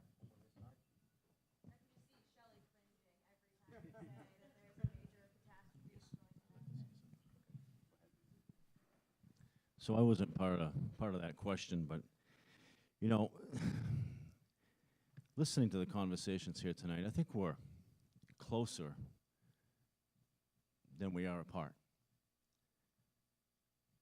First of all, thank you for being here. It's been a long day. I don't know what time some of you got up, but 3:30 this morning, thinking about whether or not we were going to cancel school. It's been a long day, so thank you for being here. So here's my point. I hear, and Ken's right, we're spending your money. I hear looking into the future. I hear, how do we help the senior citizens? You help the senior citizens by growing your town. You grow your town by attracting young families.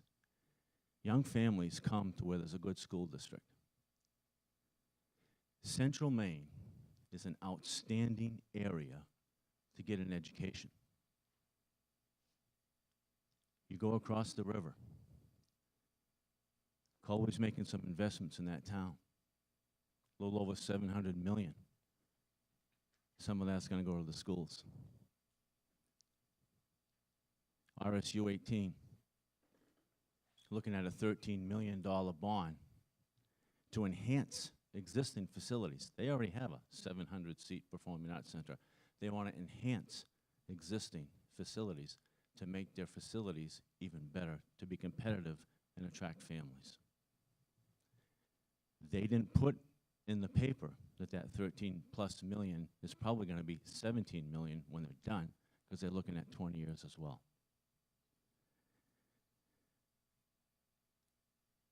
How do we look to the future? I'm going to ask you a question, several actually. Ask yourself these questions. What sets your district apart in the marketplace? What sets Winslow apart in the marketplace? Because you have a great marketplace in this area. Why should parents care enough to send their children to you?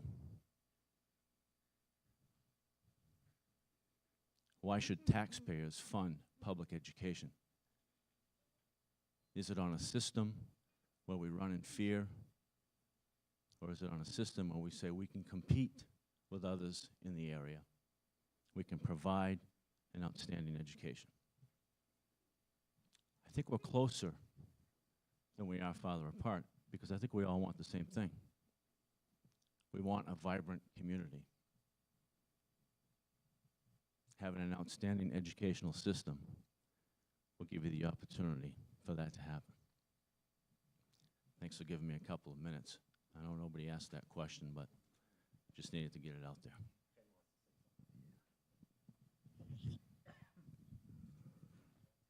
I appreciate those comments, Peter, and I think we all agree with it. And I think we absolutely want our children to have the best possible education that we can afford. And I think most of us on the council, I think all of us on the council, because ultimately we're the last line of defense between those that want to spend money and those that contribute money, called the taxpayer. Because we have to approve the town budget, we have to approve the school budget. And we are the ones that make the decision to take more of other people's money, called raising taxes. So I want to be absolutely sure that every dollar we spend, we're getting the maximum value out of it. And I would certainly like, as we've asked the school board, to form a joint committee for us to sit down and look ahead not only at the cost, but at the results.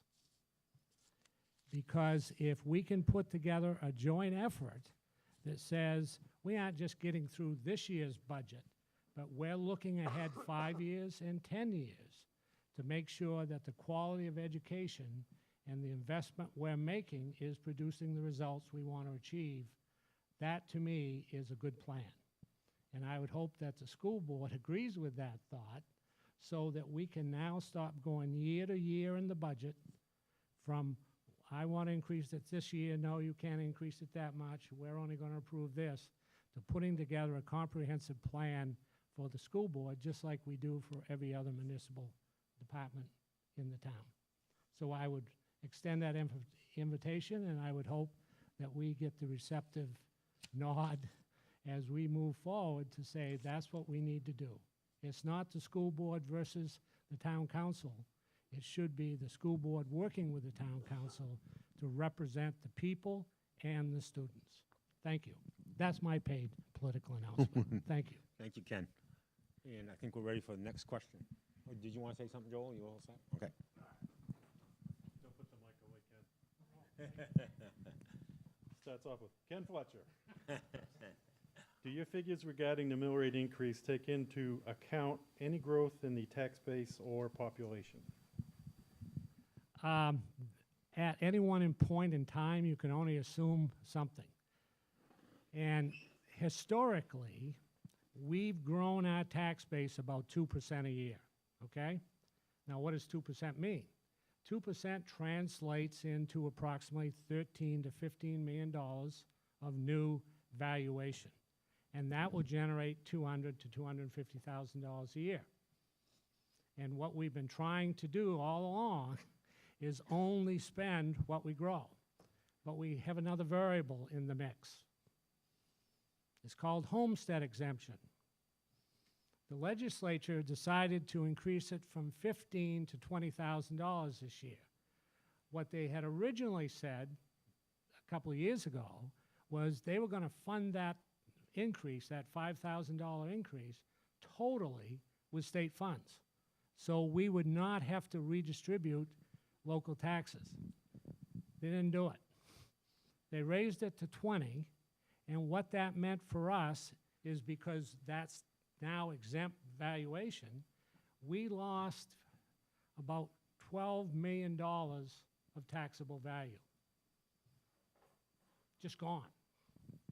And that was our growth, right? That would have been our growth. And that would have been our growth. Right. The other thing is that there is the BETTER program, Business Equipment Tax Reimbursement Program, and the Betty program, Business Equipment Tax Exemption. There'll be a quiz later. Business Equipment Tax Exemption. What's the distinction? The legislature originally started the BETTER, B-E-T-E-R, and they funded 100%. Now the legislature wants to change the BETTER to the Betty. And the Betty is only funded at 50% from the state. So in turn, we end up, and I can't remember the exact number, Mike, but it's another $10 million of now property tax, which valuation, which used to be taxable, but now is exempt. So just this year, I think we lost $15 to $20 million of taxable valuation that we now had to redistribute that back to everybody else. So we lost our growth. So that's where it's very hard to say 10 years from now or 15 years from now, because even though we can pretty much predict our growth, we cannot predict what the legislature is doing. And I don't say that just to be mean, it's the truth. So that's where we have to say, okay, based on what we know today, at our valuation of $635 million, this is what that impact would be. Now, 10 years from now, it will not be that number. But if you'd asked me a year ago, I would have said it's going to be more than $635 million taxable valuation. But I didn't count on that 20 million that somebody else decided to eliminate. I hope that answered the question. Thank you, Ken. I have a question. Go ahead. About the format of this. We're throwing a lot of information at people. Are we gonna have like an open discussion at the end? Yep. Of people, okay. People are going to be able to say whatever they want to, follow-up questions, for lack of a better term. I just see them in the audience, they want to say something. Yep. What is the current debt of the town, and what percentage of it is school-related? Do you want to answer that, Mike? Or Yeah, I don't have the total debt here in front of me, but what I do have is the total annual debt payment.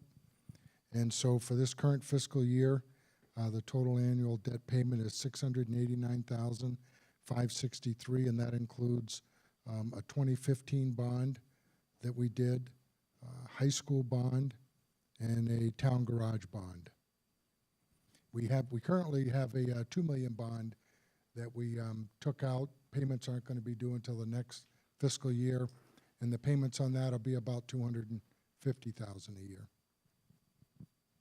Is it fair to say that this project was put on the back burner because the town wanted some debt to naturally go off the books before this came on? I guess it's safe to say we were trying to delay it as much as possible. Is that safe, Ken? Yeah, I don't know that we ever sat down and actually had that conscientious, deliberate decision. I think that, I think it was an assumed factor, because I can remember when 4 or 5 years ago, that we kept asking, what is the plan for the junior high? Because we want to start planning ahead. Right. Just to go along with the debt, and it is in the Treasury statement. We've got something like, our current debt is 6.67 million. That includes about 3.5 million of the school debt, and that's existing, including the 2 million. That's a borrowing. And then if with this 10.325, we would come up to about 17 million of borrowing. So we're almost going to double what's on the books. We're more than double. Just more than double. Mr. Chairman. We would go from 6.67 up to 17. We did discuss both at the capital planning committee meetings approximately 10 years ago. Mike was there. And we also discussed this at the study committee meetings. And one of the reasons that we had a delay, when you look at the timeline, was that we did consider different bonds that we're going to be retiring. So that indeed was discussed in 2 different committees. Does that answer the question? We all set? You want to answer? I kind of go along with Councilor West. When are we going to start turning? I mean, it's 8:15. How long are we going to run before we open it up to the audience? Maybe we'll try to go a little quicker on answering the questions that have already been written. 15 more questions. Let's go. 1, 2, 3. I'm trying to eliminate some that aren't really related to this point. Okay. Okay. Raymond? Why don't we open it up for like 10, 15 minutes here and then come back to the questions after? If Well- somebody really wants to speak, I think we should let them, at this time. If there's anybody that has to leave and wants to ask a question that they haven't written down, would they like to ask a question, or else we'll go back to the written ones?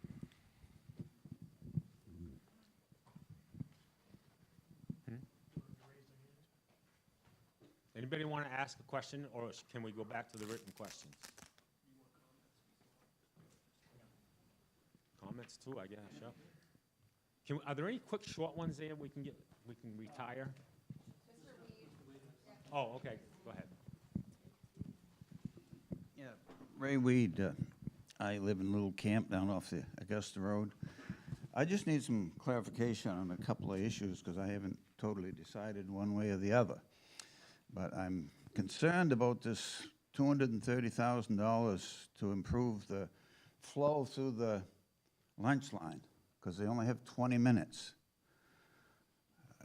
Is it some reason we can't make that lunch period longer? Or we can't do a split lunch with some modifications, like some improvement on the food freezer, that sort of thing? I mean, if we can put a man on the moon, we ought to be able to make the lunch line 10 minutes longer. I realize that's going to make the day 10 minutes longer. I worked in this school for 30 years, and the biggest complaint I heard was that the school day wasn't long enough for all the money that we're paying for the facilities and the teachers and so forth. So I don't understand why we've got to eat lunch in 20 minutes. I'd have trouble doing that myself. I eat pretty good. You know? It seems so to me that the flow is the flow of taxpayers' money to make that a fancy, cafeteria-style lunch. And there's a far less expensive way of doing that. My other question that I have is, I have a concern about, we're talking about spending taxpayers' money around $14 million. We keep saying 10 million, but it's really 14 million, pretty close to it with the debt service. I have a concern that we're not willing, I haven't heard it yet from any of the committee panel members, I haven't heard that we have any concern about security and safety of our students in this day and age. We're proceeding just like it was 1928. We're not willing to put down, to earmark a certain amount of money for security. On the last meeting here, and it was on your tape and on your TV, one of the gentlemen said that, we're going to have somebody in-house run a couple of wires to a couple more videos. I think that's terribly inadequate. In this day and age, we have to do more than that. One of my duties here when I worked at the high school, I was monitoring the parking lot in the morning before school and in the afternoon as well. And I got to tell you, some of the things I see coming into the high school in student cars are kind of frightening. And it's typical of a lot of schools. It isn't just Winslow. I saw rifles come in. I saw shotguns come in. I saw crossbows come in. I saw drug paraphernalia come in. I saw liquor come in, beer come in, and those are the good things. One day I had a student come in, and he got out of his car with a long rifle, and he was headed right into the school. Well, I happened to know the student, and I felt that he was pretty level-headed, so I made the mistake of approaching him. Probably shouldn't have done that. But he said he was taking the rifle into the shop to work on his rifle, the stock, I assume, but might have been other parts. So I thought that was nice, but the principal didn't know anything about it, and the teachers didn't know anything about it, and the parking lot monitors didn't know anything about it. So as I recall, I think I asked him to remove the bolt and leave that locked in his car, and then he could proceed and take his rifle into the classroom. But in this day and age, that needs to have more done. I'm sorry to tell you, but it's not the same as it was in 1928 out there. Absolutely. And why don't I handle Can I finish? Oh, yeah, go ahead. Okay.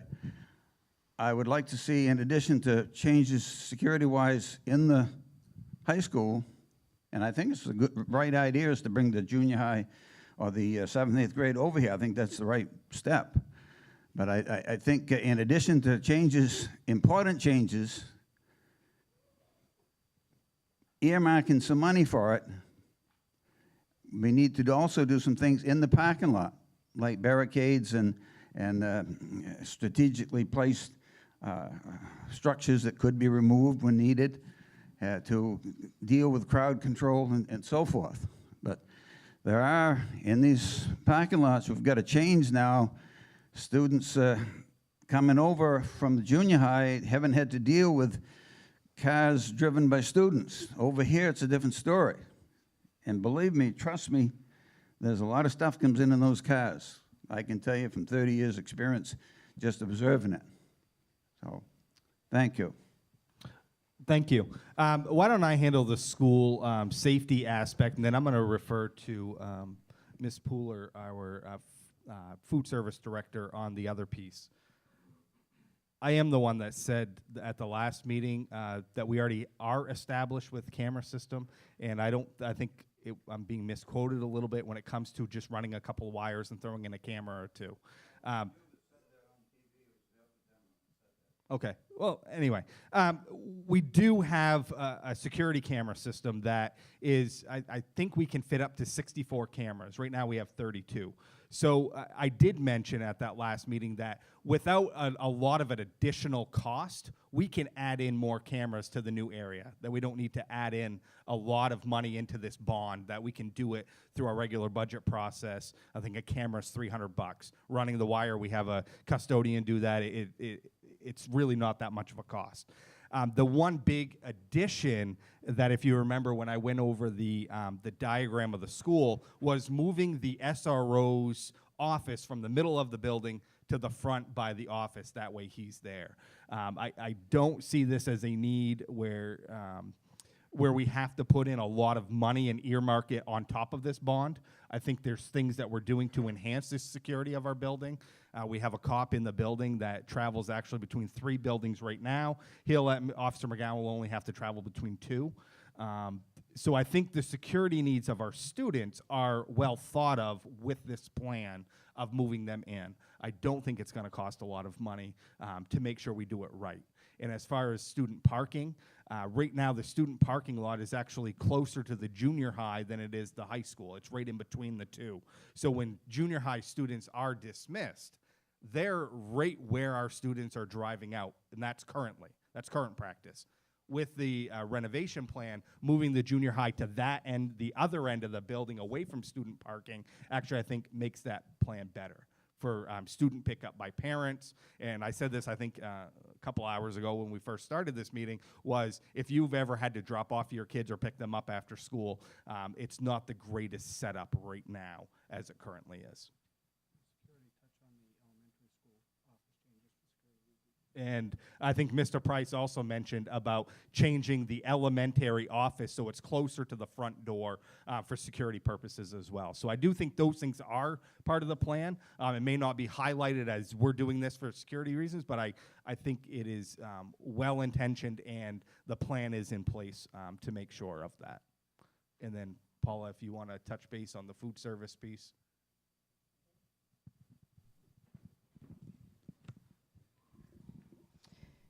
The issue in the cafeteria is not that we want to create a fancy place for kids to come and eat. That's not what we're having here. We have, how many lunches do you serve? How many lines? 2? And then when we have the 7th and 8th grade, we'll have more. So when you have, if you look in the cafeteria, it's very small. That hasn't been renovated since the beginning of time. What's happening is kids come to school, the first place they go is the cafeteria. That's where they go in the morning where they meet people, that's where they go at lunchtime, and that's where they go after schools. When they go in to have lunch, and it's so small because you have to have the area for seating, they have to wait in line the entire lunch period to get through because you can only have one POS station because there's no room to put one anywhere else. So they're making the choice. We have a lot of students that would eat in the cafeteria, but they'd rather socialize because that's the time that they have, that they don't stand there and they're the 55th person in line and they just want to get to have that one pizza, but they can't get there because they got to wait for everyone else, so they go sit and socialize, so they're missing out on lunch. So number one, we're not feeding them, which is what we really want to do. And number two, we're also losing money at the same time. We want them to eat. So what we want to do is expand the cafeteria so that we can actually put in more stations so they can have more choices, so they don't have to wait in line if they just want to go to the deli bar or go to the pizza station or go to the sandwich station. They don't have to wait in all that line, and we'll have many, many, many more kids eating lunch and breakfast, which is what our goal is, not so that they can have a fancy dining experience. Well, I don't set the schedule, Chad, so I guess I can't say about that. Yeah, so that's just the time that we have, and as of right now, it's adequate enough to get kids through the line. They eat, and we move back to class. Yeah, and one thing that we have that allows it is there's two different cafeterias, if you will. There's the commons that kids can get served out of, and then there's the main cafeteria. So that kind of breaks it down a little bit to help with that.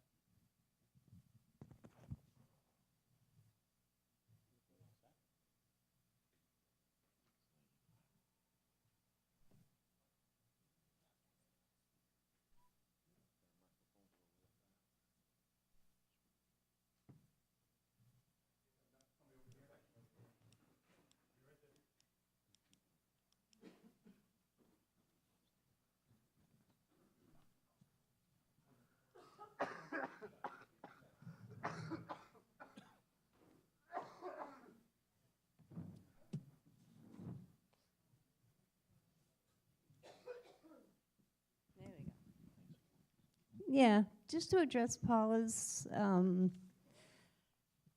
speaking of the children not having time to have the school lunch, isn't it? I know when our children were in school, it was they chose not to go through the lunch line.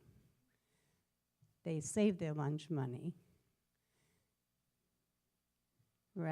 for other things when they left school.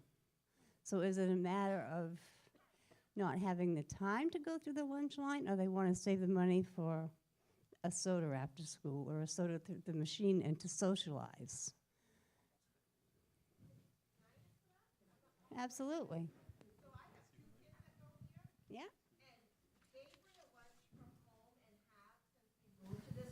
Right. Because in 22 minutes, they can't get through the line and have time to eat. It's not a matter of wanting to save the money for a soda or anything like that. They literally don't have time to Okay. get through the line, find a seat, and eat. That's acceptable. And many do bring home lunches, correct? Right, but maybe if they could get through that line, they may very well purchase something. But is it feasible to have the extensive expansion with the questions that have just been addressed? You're saying, our children brought home lunches too, okay? They had lunch money, but they opted to have a lunch from home. I don't understand how Paula is, well, not just Paula. Well, the expansion's like different registers for them to purchase, so it's like going to Walmart and be able to get different. I understand that. One line that nobody's gonna. We have sons that went through the Winslow High School, but the lines were never backed up, never. But they are, I was volunteering the other day for the food clinic, and I was shocked when I came out the hallway, and the kids' line was going out the hallway to even get into the cafeteria. Okay, forgive me. I mean, this was back in the late 90s, and this is 2017. Times could very much have changed, yes. I also have another question. Our enrollment and our graduation rate, upon graduation, how many actually, when they enrolled as freshmen, how many actually graduated on time? Our four-year four-year program. graduation rate is right around 90%. 90%? Yeah. In comparison to, say, 2000? Do you have that I've figure? only been here 5 years. I wouldn't have a clue what it was in 2000. Sorry. Okay. And do we know how many of those graduates stay in Winslow to pay taxes themselves? I wouldn't even dare put a number down and Because say it out loud, because think these moms and dads that afford this, I support, SOS, I support. I do not support irresponsible spending, okay? I support our students enormously. However, I do not support irresponsible spending. My train of thought's gone here. I had too many things going here. I would agree with you on both of those. The train of thought's gone? No, no. No, I support our students, and I do not support irresponsible spending. Correct. I agree with you on both of those. I forget which gentleman, which person stated it, but it was kind of like too bad for the elderly. I really find that insulting. I really find that. My husband's 65 years old. I find that so disgusting, insulting. Kick us to the curb to have new families come in, young families. You think young families are going to bring businesses into Winslow? Absolutely not. Absolutely not. We need business. We need growth, not in people, but in. Okay. Thank you very much. Can we go to more questions? Oh, okay. I know I've been hearing the board talk a lot about RSU 18. We just have to remember that also that's supported a lot by the Belgrade Lakes, all the camps, $1 million camps on there. And so that's a great example of what they have down there at RSU 18, but we don't have the tax base that Belgrade and Sydney has here in Winslow.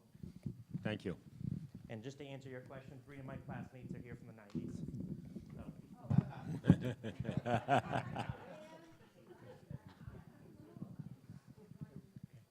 Question? Yes. My name's Mike Joseph, and I've been a lifelong resident here in Winslow. I'm not for this. I think it's irresponsible as far as spending the kind of money that we are looking at. Mr. Price, thank you for telling us that it was a sticker shot when it came to $5 million, and it was also a sticker shot at $7,500,000 about the primary school. Am I correct? That's what you had said? But when we went to 10.3 million, I think we went into a coma. Because for the fact that we're going to spend all this money, and yet we're really not going to see any more growth than what we have right now. It's been decreasing. It's been shown, it's been told here that we've lost how many students in the last 10 years. It just doesn't make any sense.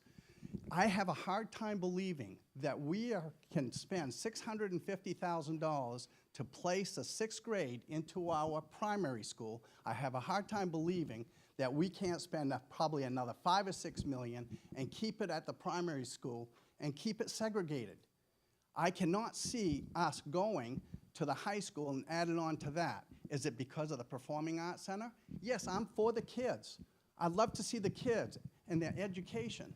But for spending $3 extra million because of that, I have a hard time believing that we can't use the Opera House at $2,200. Use it twice a year.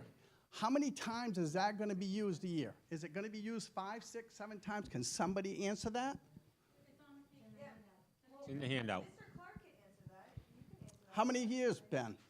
How many times would it go down to the Opera House if we had to use it? I would defer that question to Jen. Okay. Can answer that question better than I. Are you referring to performances, or are you referring because we would also need a rehearsal space? Performance. For drama, high school only, we do 3 all-school plays, and we do 2 plays out of our classes.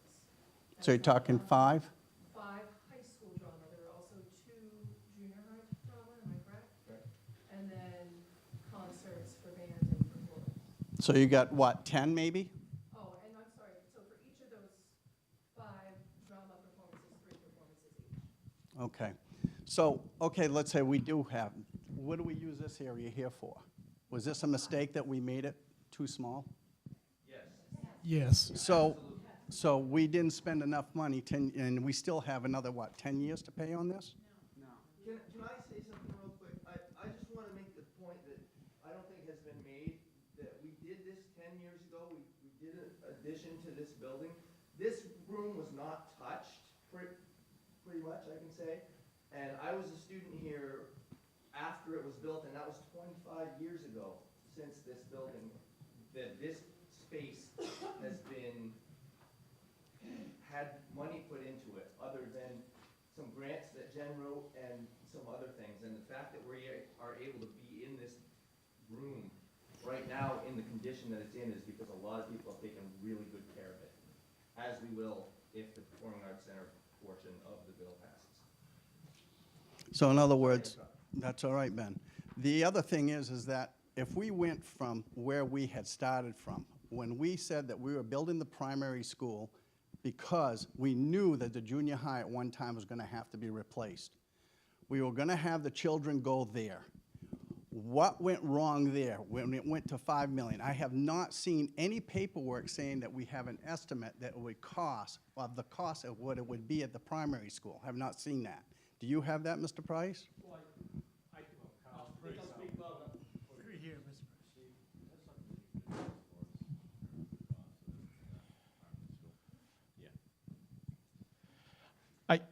You can jump up if you want, Mr. Blatt. I can only go back to the numbers that I offered earlier this evening, and Which that came up to about 7.5 million. right, but it didn't address the other needs that we were also talking about. That only addressed the actual classroom spaces. It didn't address the performing arts area that we would need over there to have those same programs. You know, another point that has been lost in this is that over time, because of tight budgets, and we get it, we've actually lost programming at the middle school level. The things that you probably experienced when you were there, those life skill things have been really weaned down. And I remember Kevin Mishu sitting down at that same point in time when we were talking about this back in 2012 saying, what are we thinking about when we talk about this space? And so when we were looking at the elementary school, we were trying to figure out where would those unified arts programs be located.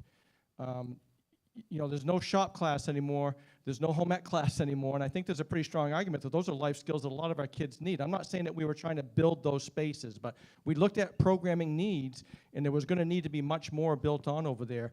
And the last thing that was sort of like the nail in the coffin, two things I guess I would offer, is that when we started really looking and talking about the parks and rec use of our building over there, there was the idea that we probably needed another whole gym and locker rooms to go along with that, a full-size court gym for that. Do we know how much more it was going to cost for another full-size gym? I think it was putting us up into the $12 million range that I just heard earlier. I don't have it in that paperwork, but that's what I heard earlier from Mr. Blatt. Mr. Haley leaned over and said, I just talked to Mr. Blatt, and that number was up around $12 million. The other point I want to make is our representative that was involved in that process was Jerry Saint-Amand, chair of our town council, and he was the one. You can go back and look at the notes that are online right now. You can look at the minutes of these meetings. He very clearly said, wait 2 more years because we have some town debt coming off. That's the position of the town council right now. Because of this number we're talking about, and because current debt that they had on the books at that time, they asked us to wait. And we had some declining enrollments. We had that conversation as well. Look at 2020. Look at what our numbers are going to be in these locations. Where does it make the most sense? I would also like to add, since I'm standing here talking, about those enrollment numbers. That enrollment study that is in your packet was done in 2010. And the actuals have been higher at the elementary school than what was in that projection. So when we do look at those numbers in 2020, on a study that was done 7 years ago, they're not completely accurate because I have given the tours in the building. Even though the overall numbers have gone down, there's still people that are shopping schools. There are Colby College employees and professors that are moving into this area, and they come and they say, we've been to Messalonskee, we've been to Waterville, we've been to Fairfield. What can you tell us about your school? And those aren't high numbers, but I do think that's important to represent that there are people looking to see what other things you're offering in addition to the standard model. And I'm a believer in this process that we're in, and I'm a believer in what we're trying to propose. I'm like others. I might have waved my magic wand and put some other ideas down on paper, but we have to find that balance.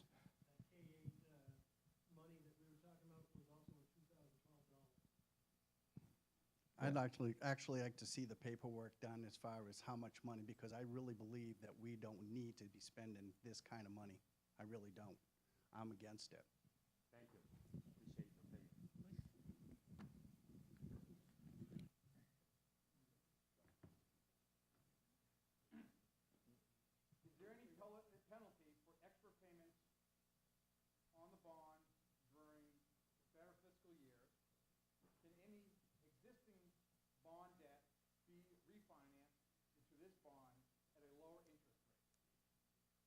think the short answer is no, we've already done refinancing on previous bonds to save money.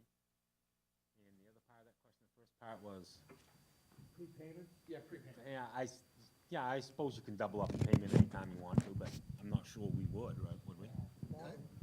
Actually, you can. You can, okay, I'm sorry, I misspoke. You cannot double up payments, okay. The investor wants their money, their interest. Okay, so they're doing, They're actually buying the bonds. okay. Another If I quick, could, I think there's a distinction between what you and I would do to go to the bank yes, exactly. versus bonds. And the reason we go with bonds is because it's lower interest. Lower interest, right, exactly. Okay. That was. I wanted to try to get to the questions that people had real quick, if we could. With the new PAC, how will improved education be measured? What specifically participation rates, test scores, et cetera? You mean, is there a metric to measure what the result will be? Is that what he's asking? Yeah, I guess I know I'm loud, but I know we're also tapped in. I guess we look at it this way. We are closing a building that we are doing certain level of programming, whether it be band, whether it be chorus, whether it be drama, etc. Moving them into this building, we still need to have that space for those programs. I think if you were at last weekend's football game, this is a perfect example. I noticed the team that we were playing a couple of years ago, we brought our band over to Waterville to play in the game. So both bands were there. I think our band was outnumbered, let's say 3-1. Would that be a fair estimate, Mr. Clark? A couple of years ago? 2-1. Would it be fair to say that on Saturday we outnumbered the Waterville band by our participation in that 3-1? In the opposite direction. So I think what that shows is that there is an increased participation. I think if we look at drama before, let's say 7 years ago, is that a fair number to say, Mrs. McCowan? And there might have been 20 kids in the drama program. Now there's 70 kids in the drama program for a given performance. I think we're seeing that increase. I think, not that I think, last year the elementary school started a musical and they did The Lion King. And I'm not even going to guess how many kids were involved in that. But there's energy coming in. There's more programs that are coming in. So to put a number on it, to put a test score number on it, I'm not going to do that because I think that would just be me talking out of my ears. But I think to do the level of programming that we're doing, we do need more space. And somebody mentioned it, that if we took that $3 million off and said, okay, well, we're not going to do the Performing Arts Center, we still have a space issue. And it's still going to cost money. And to throw a figure out, if it costs $2 million to build on another band room and then have the space needed so we can have more than one class happening at a time, which we're going to need when we move 7th and 8th grade in here, we're really not saving that much if you really think about it. So we're doing, the building committee came up with a plan for what they thought was needed because that was their job. Their job was to look at what was needed. And that's what they came up with, and that's the plan that came forward to the school board and the town council, and I am just glad that it's going to the voters to make that ultimate decision.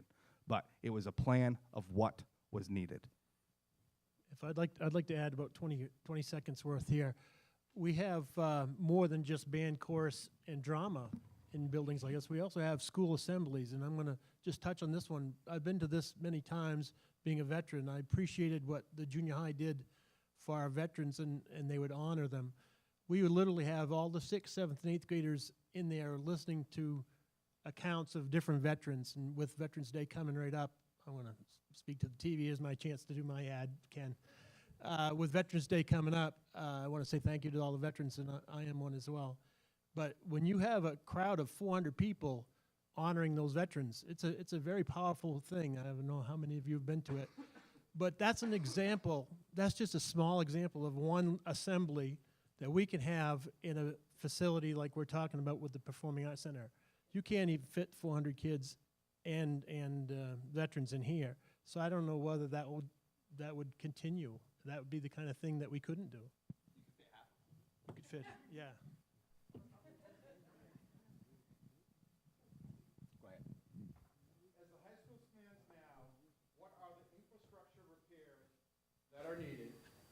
How would the expansion address this? Do we see some unrealized savings in the adding to the high school? Shelley, would you want to speak to that? What's the condition of this building now, and does any of this bond go to repair, fixing this building at all? Identified in, to my knowledge, right, as of right now today, there's no repairs identified in this bond. What repairs has been needed, we've done on our annual through our annual budgets. As far as I know, the work that's going to be done to this building is necessary work in order to be able to sustain the additional students in the building. You know, our boilers are in good shape. This part of the building here, we would definitely need an upgrade in the heating and ventilation, because this is the only part of the building that is pneumatics, and we would have to update that so that we can better manage that and control that and be a lot more energy efficient in this area of the building. But other than that, you know, we take very good care of this building as we do the others. Did I answer that question? I think so. Any potential savings? Absolutely, absolutely, yeah. Oh, I can see some savings, you know, with a project in this building, and part of that would be this area of the building. I think if we move forward and we did a new performing arts center, which my assumption would be that center would be air conditioned and air controlled, whereas now we wouldn't have to run those systems as long. We'd have a higher energy lighting system, whereas in this part of the building, we don't. And when Ben said, you know, this part of the building was not touched during the 2006 renovation, he's absolutely right. Other than sprinkler system, we didn't do a lot of work down here because it didn't need to be done. You know, so we did what needed to be done, but we didn't go any further than that. So yeah, I can see some savings, absolutely.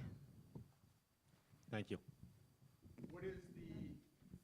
What was the K through 12 enrollment in 2000?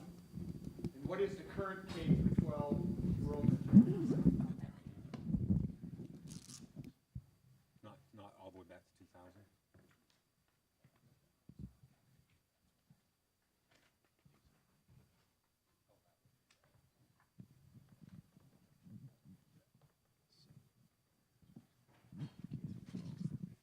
K through 12 enrollment currently is 1,184.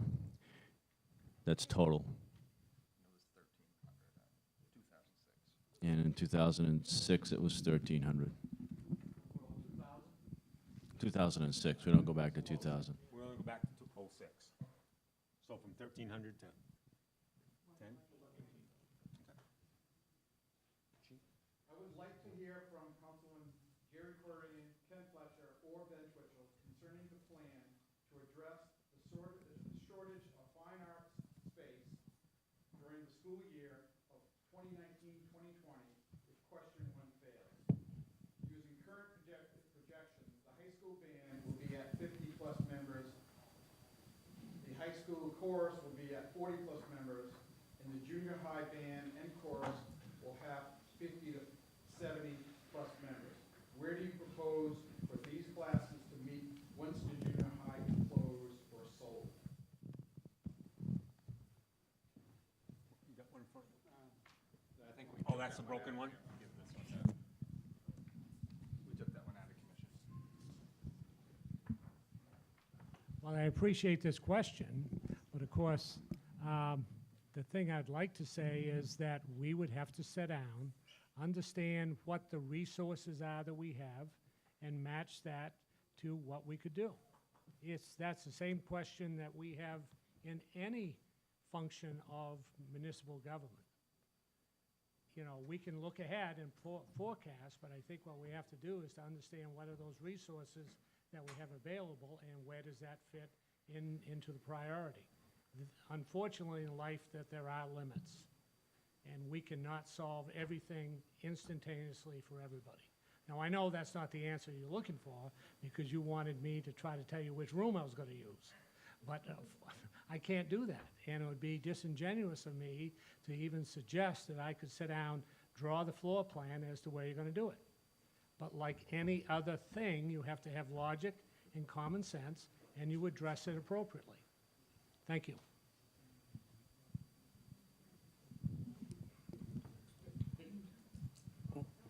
Chief, I got you. Yes, it's my understanding, my name's Kevin Gier, that with the loss at one of your town council meetings, with the loss of Suki Arena and the raising of the former Lippman factory, we are already going up 1 mil, correct? That came from your financial manager at one of your meetings.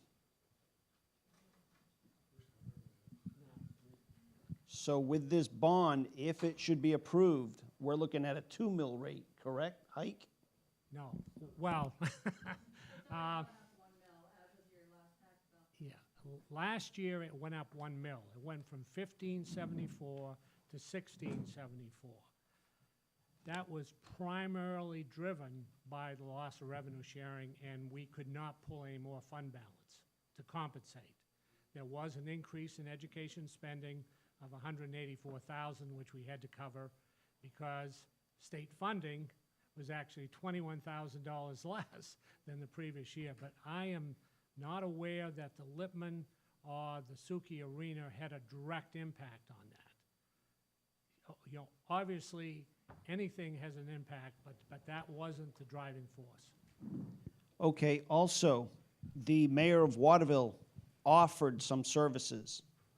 Why do we stay in the little box of thinking that we can't send some of our junior high kids over there, whatever grade the town council, the committee decides to choose, if that's a possibility, send them to the junior high where junior high has open classrooms, intermingle, and then send them back to the high school of their city, their town. Why has that not been addressed? Why are we basically waiting to have Plan B in place, hoping that what we offer is all we offer? That kind of, we're counting chickens before they hatch.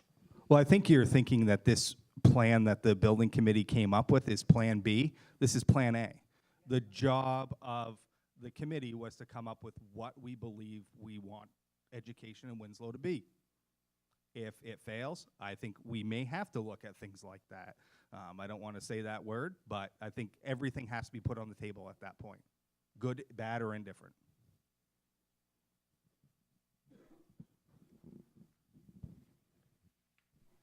If we did something like that, wouldn't there still be a cost per student, though, to send students to Waterville? They're not just going to pay for our students. That's not something that they could absorb, so there would still be a cost there. It's not a free option.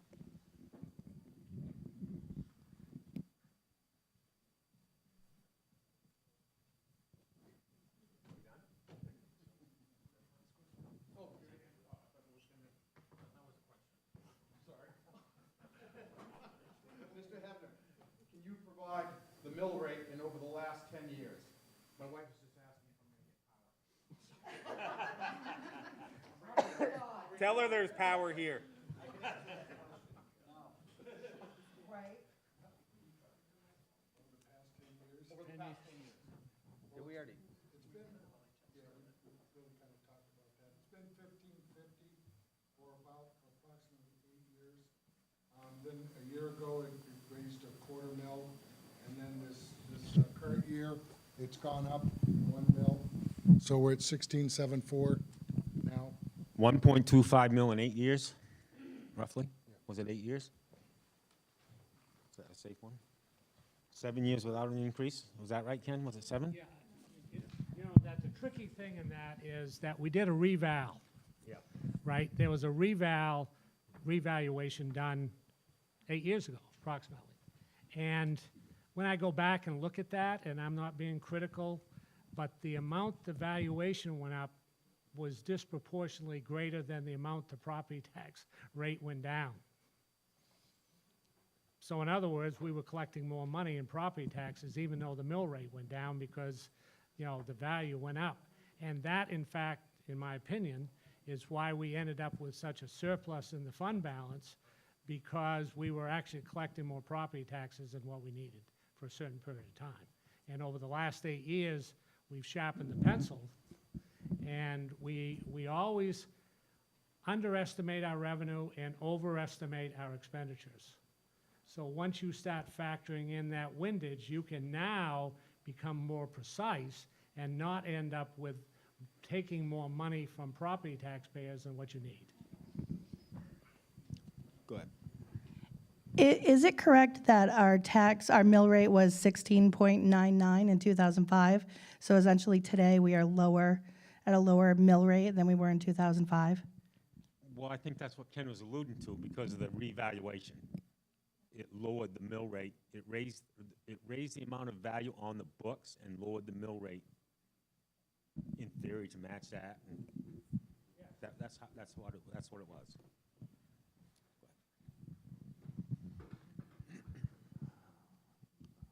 No matter what happens with the bond, I'd like to take a position. Maybe they don't hear from their constituents very often because they seem to be very obsessed with sharpening the pencil and have an almost unholy obsession with keeping the mill rate like as close to zero as they possibly can. Because what I heard earlier was we had a budget surplus, we had a fund balance, and that it was deemed to be too high to be reasonable. But I haven't heard that the town's taken any measures over the years to do the old responsible thing you're supposed to do, buy a home, save up, have a capital account to provide for the possibility that something like this comes along and happens. So the question I wrote down mathematically was, if for the last 10 years, instead of spending out of the fund balance to subsidize a lower mill rate, you had instead kept the mill rate a half a point higher, a full point higher than 15 for the last 10 years and had been saving that, how much money would we have now to put towards this capital project instead of having to be backed into a corner and bond it and incur all the interest that Phil St. Ange is so fond of including in the price tag? We've been given no other option but to borrow. So even if this comes back without the PAC, even the no people are going to be asking this town to vote for a $7 million bond and incur the interest over all those years that makes that a $10 million bond or something. So no matter what happens with all this, this constituent would like to ask the council to take whatever your sharpened pencil is, dull it down a little, and keep built in there a $0.25 or a $0.5 and bank it. Get above what you consider the healthy balance, and what's above the healthy balance, call that capital account and put it over here for when the fire department collapses or the police department or the next school. We actually, Thanks. We do that. We actually do have a very healthy. We put in about $1.5 million a year into our capital reserve fund, and that's broken out to many categories because we've done the comprehensive planning and looking ahead. What we've asked the school committee to actually do is to do that same thing with us. So rather than wait for the big ticket, we could have been setting aside money every year in a capital reserve. That's the way we do it for fire trucks. That's the way we do it for every other building in the municipal side of the budget. And we put capital money away every year from the mill rate so that we do not have these big ticket items because we've got the money reserved. Now, I think, if you want my honest opinion, your point is very valid. So I would ask you to ask the school board to be willing to sit down with the council and let us put together a strategy to do that over the long term. Why do you need them? Because we do not have, the council only has final budget approval. We do not have line item approval. Unlike the municipal side of the budget, as the good chief knows, we go through every line item and we talk about what capital reserve we need. For whatever reason, maybe it's the council's fault, I don't know. We have not got to that point with the school board where we can sit down and say, let's look ahead. This is what we want to be doing, and should we be putting money aside in a capital reserve fund so we built up a nest egg? It's not a nest egg, it's really a reserve dedicated for that purpose. That to me is comprehensive planning. Not saying, well, we aren't going to do anything for 2 years because we're going to pay down some debt. So because they haven't told you to do that, you're not doing it? No, because they won't do it. We've asked. If I can, I think that's a different discussion. Can we go back to the bond in question, and we're worried if about? I can follow up a little though, but I think in this very meeting, I've been hearing that at the same time, the council was incredibly aware of the junior high coming down the track like a freight train. Decisions were also being made to sharpen that pencil so much that you were reducing what you had in a surplus fund, and you were using general fund surplus to reduce mill rates, in my mind, artificially. Okay. When with that in your mind over here, the sound of this thing coming down the track, you should have been thinking, well, we're gonna need more than the normal rational amount of fund balance. We got that thing coming. And that thing was going to cost $5 million. If that thing was Well, do we, $5 million, okay, do we have that $5 million in an account somewhere? we could work with $5 million. We could work with but, 7. But do we have that $5 million in an account somewhere to put towards No, anything? any more than we do have all the money we need for every capital reserve. If you want to sit down, we can show you how we plan out the municipal side capital reserve fund. You will not see that same thing on the school side. And if this project was 5 to 7 million, we would be having a different discussion. I understand, and I will not argue with your position that you're not getting the adequate information that you need, but you have also said to me that you expected a $5 million price tag. 5 to 7 was, well. So if you had that let's figure, look at the fact. let's just assume that it did turn out to be that $5 million that you had identified earlier. Even given the lack of information, you'd said, well, no one is telling me any information, so I'm just going to go with $5 million. Did that $5 million get saved up to either fund a $5 million project or to reduce the bond amount of a $7 million project? Either one. If we had achieved what we were told, which was a $5 to $7 million project, you know, the last project, and I think it's in the notes, was 8.3 million. In my hypothetical, though, let's please assume we're here tonight on a $7 million bond, or $5 million bond. Let's assume we're here tonight on a $5 million bond in my hypothetical. Why are we here on a $5 million bond? Do we have $5 million in the account for this right now? We do not have an account, like I said, because there's no long-term planning with the school board. It's as straightforward as that. Can I try to answer some of that, Ken? But you told me in the absence of that long-term planning with the school board that you were operating with a number of $5 million and that every member of the council, nevertheless, had been maybe even in the junior high and had heard of its problems. So in my mind, you know, it's like, of course it's a bond. It's got to be a bond. Of course we have to incur interest. Why? Because the same reason when I moved to Winslow from Arizona in 2001 and moved to Maine because it had better schools to raise my children in, and we school shopped. And my wife went around, who's an educator, and she observed in all the schools. And we said, well, it's coming down to either Messalonsky or Winslow. Thank God we picked Winslow, because then Messalonsky went through all that strange educational programming thing. Mass customized learning, a terrible attempt at proficiency-based education, the wrong, anyway, blah, blah, blah, blah. We picked Winslow, and Maine drew us. I had a good job in Arizona. We had no reason to move. I've been trying to get the state to market this. It's a great place to raise children. We should be advertising in magazines all over the country saying, come here and raise your children.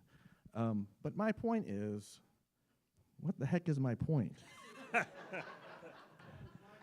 I get ticked off that the idea that this is a bond is being demonized because this community failed to save up any money towards exactly this kind of problem because of what I said was the unholy obsession with a rock bottom mill rate.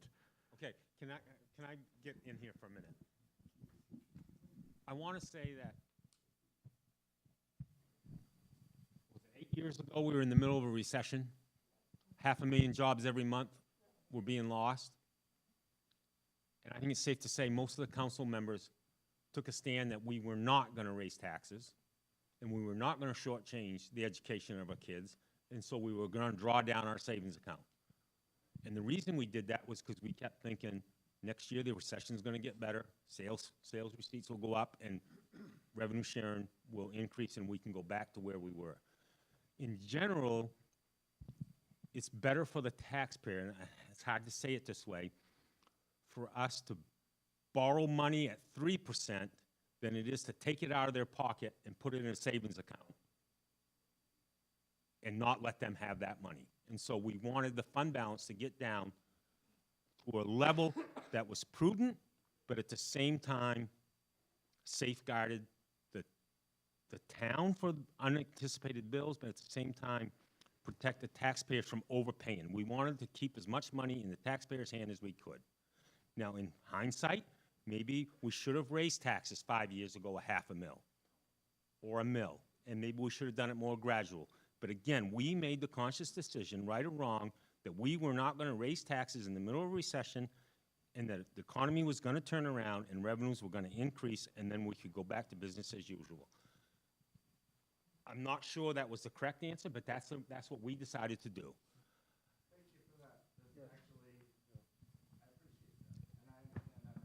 And borrowing money at 3% over 20 years to build a building that's going to serve us for 40 years is not imprudent. It has its advantages. You know, you wouldn't go out and take out a bond for 5 years or 10 years to buy computers for the school, because when you get that bond paid off, you're already going to replace those computers 3 times because of technology. But a bricks and mortar should last twice as long as the bond payment, and we thought that was a prudent thing to do. I've been on the council for 8 years now, and you are exactly right. Every year, we took out a surplus. We brought down the surplus. We didn't raise the mill rate to replace the surplus. We lost some Augusta spending, some funds from Augusta. Not only didn't we replace it with the surplus, nor raise our mill rate, we took out bonds, okay, to buy capital equipment that we should have been funding with capital. We even bought public works equipment, other equipment on bonds that we should have had in the capital account that we didn't. And that can is now kicked down the road to where we are right now. And it's a matter of opinion. It's my opinion that we came up, and it is my opinion that we came up with a common sense approach in the money that we're spending on that school right now. We don't have capital to put into this project right now. We don't. So that can is right down the road right now. Some of us believe that $10.3 million is a sensible approach. It meets the needs that we have for our students. And it comes down to that opinion. But the council has to take, and I do take responsibility for not raising the mill rate, for going into the surplus, and for taking out bonds to do capital equipment type of work that we didn't save or raise the mill rate for either. I personally believe we did that. And now we're paying the price for that. And that's what we're doing right now. And that's why we're having this discussion. And that's why the effect on the mill rate, because maybe we didn't do the right things, or we did things that we thought were right, that we put off till now, hoping the economy would grow. Well, the economy didn't grow at the rate that we think it should. And now here we are right now. Either $10.3 million, is that responsible for the mill rate increase? It's a lot. And it does affect everybody in the town of Winslow, some more than others. And we take it very seriously that it does affect it. You got to weigh the pros, you got to weigh the cons of that situation.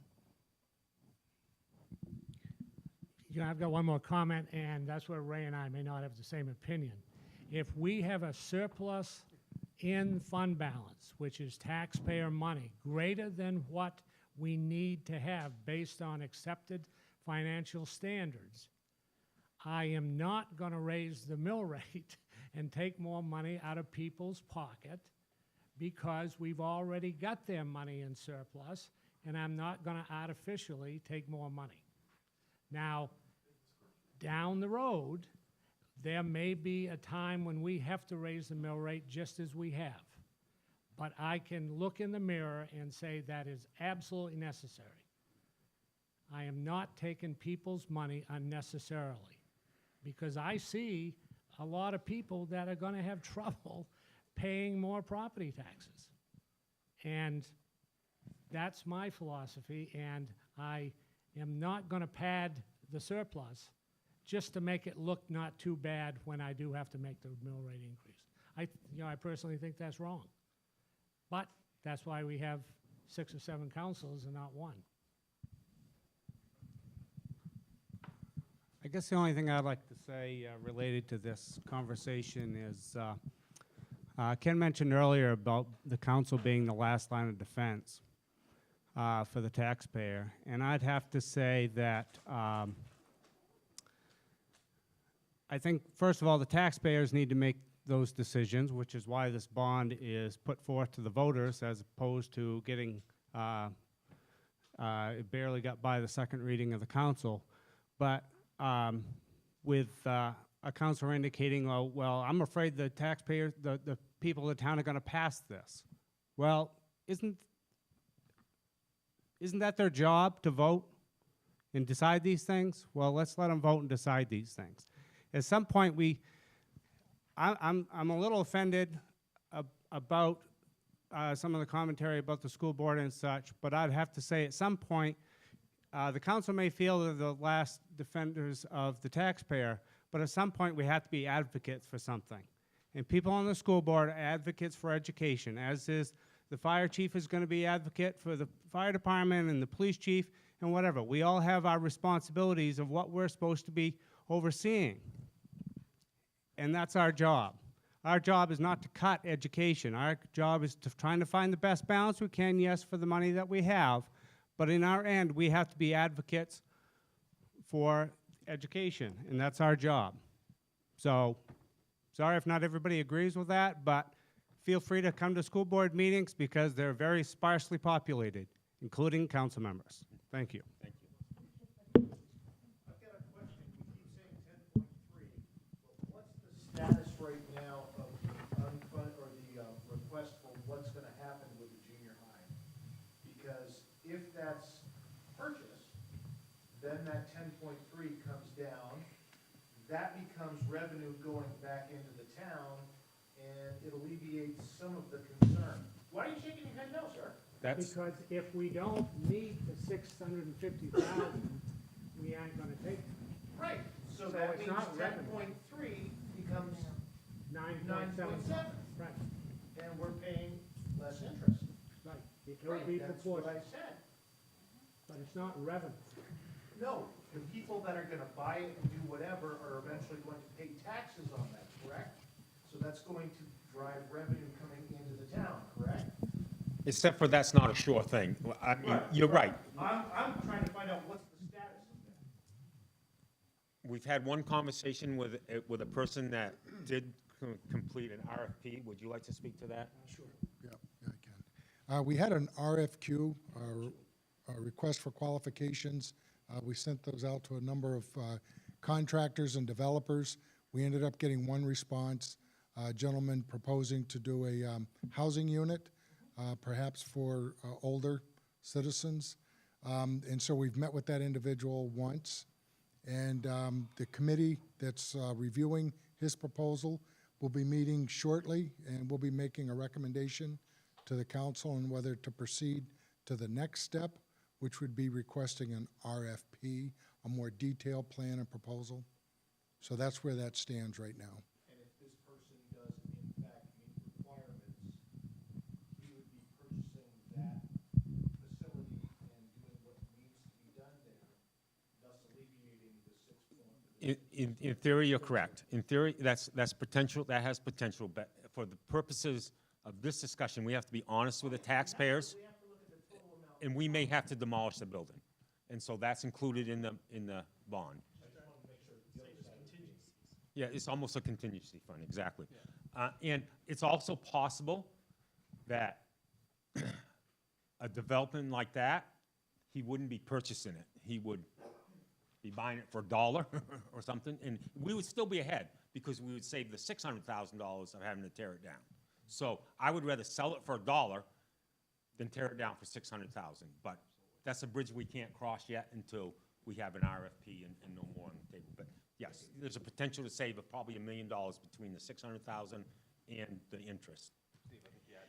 Yes, I've got Yeah, two go ahead. parts. First, Mike Mullins, met him. He's planning on destroying the woods in 20 years' time, where all this, take care of the woods, put homes there, supposedly. He's also the one that's looked at the building, or wants to buy the building, if you need a name. Does great work if you've ever done research on what he's done other places, however, he's ended up some legal battles. My question basically rolls down to 2 years approximately, been looking, 5 years about this consolidation. Okay, how come on the notes of April 4th is the first time of this year is the first time anything to do with the PAC is put in place, is even noted? It's kind of like sending a bill and throwing a little bit of fat in there, going, well, if this rolls through, we'll get it. If it doesn't, so be it. But people have noticed it, and guess what? It seems to be a big thing, a big crawl, whatever the hell you want to call it. Right. A Some sticking people point. are making this entire Junior high, renovation we out all to be ag- the PAC We all bill. agree that junior high has to go. But we continue to look with blinders on as to, hey, we can't be, for not offending anybody, the Black Panthers per se, which we know that wouldn't go, but that's besides the point. Yeah, I think even though I wasn't here when the discussions originally started back in 2012, 13, there were two committees. One committee was, what do we do with that junior high? So that committee ended up their work about October-ish of last year by saying we need to close it and we're going to go K6, 7, 12.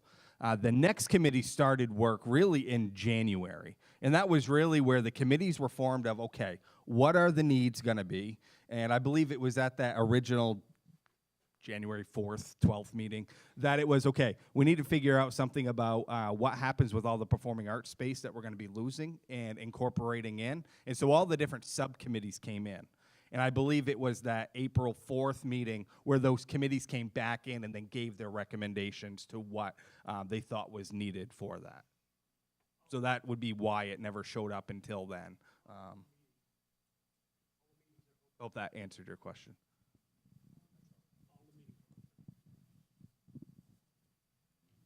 Anybody else have questions? There's been a lot of conversation, not just tonight, but throughout this whole process, throughout the community, online, regarding the impact it's gonna have on elderly, low-income, fixed income if this goes through.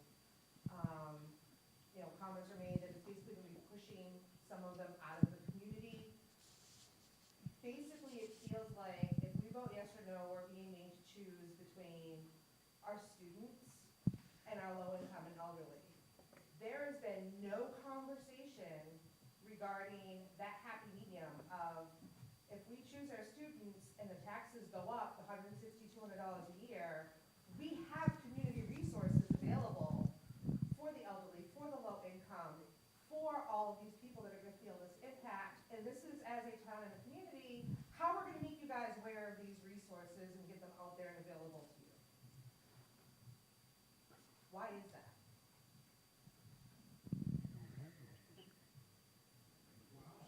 So you're saying there is help for them? Absolutely. There's financial counseling, there's mortgage counseling, there's home energy assistance programs, there's utility assistance programs. There are a ton of community resources available to the town of Winslow. But there's been no discussion of, yes, we understand the elderly and the low income in our community are gonna be impacted by this bond. There's community resources out there available for you guys, and we're gonna have information available for you for those.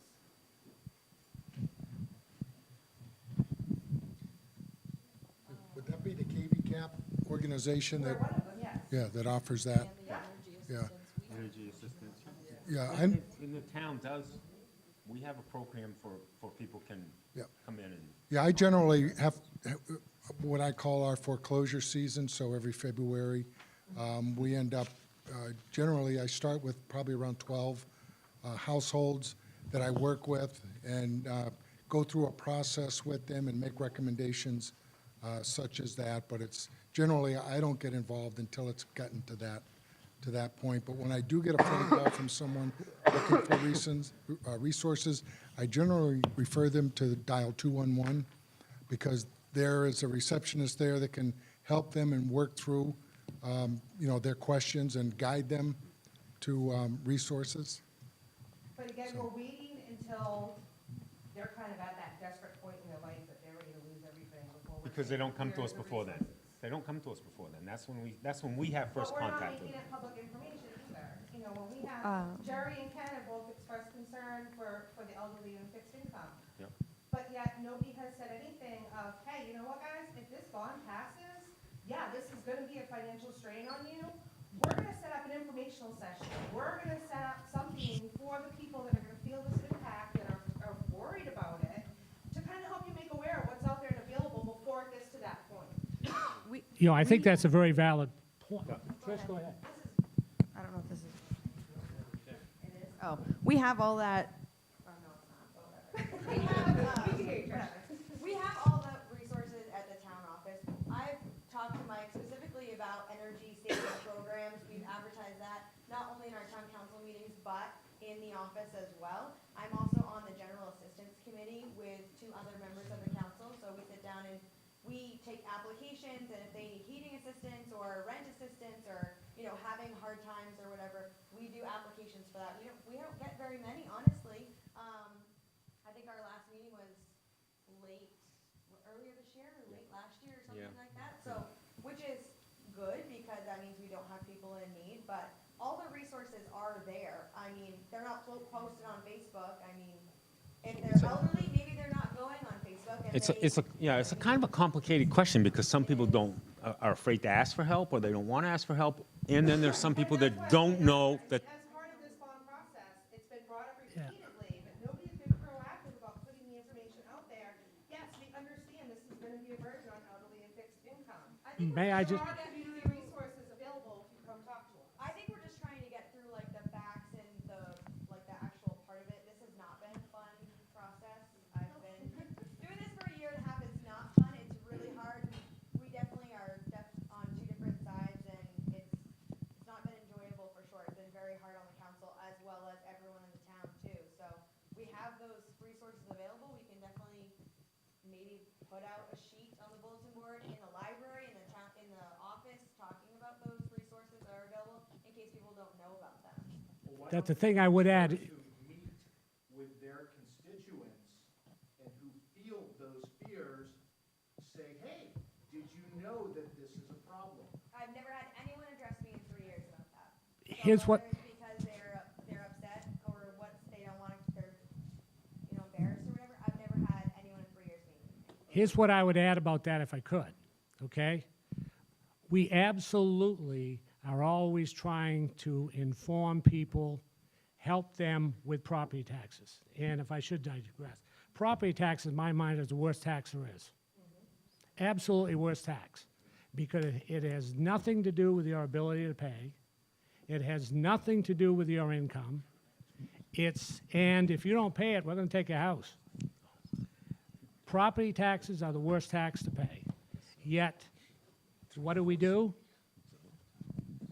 We make decisions to raise what I think we all agree it's the worst tax. Oh, really? What's worse than a property tax?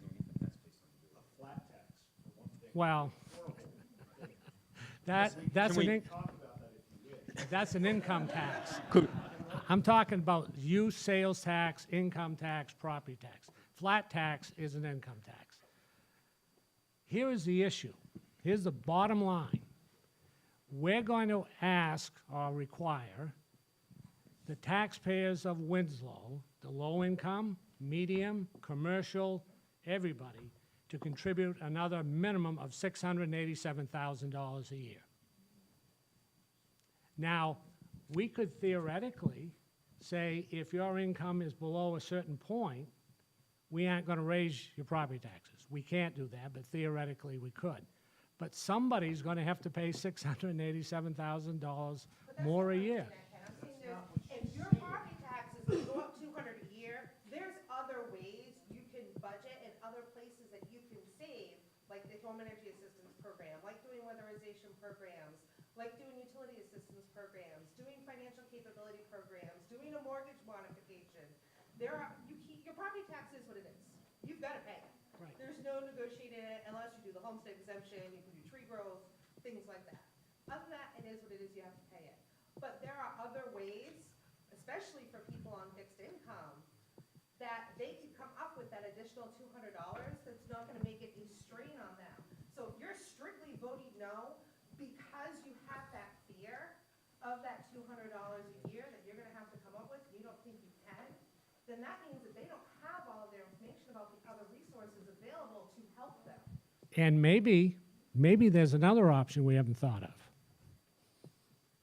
Maybe we ought to start a private fundraising campaign to see how many people who can and would want to have matching funds contributed to this project.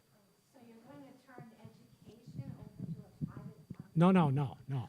What I said, raise private funds. People make donations. To fund a school education project? No, to fund a PAC center.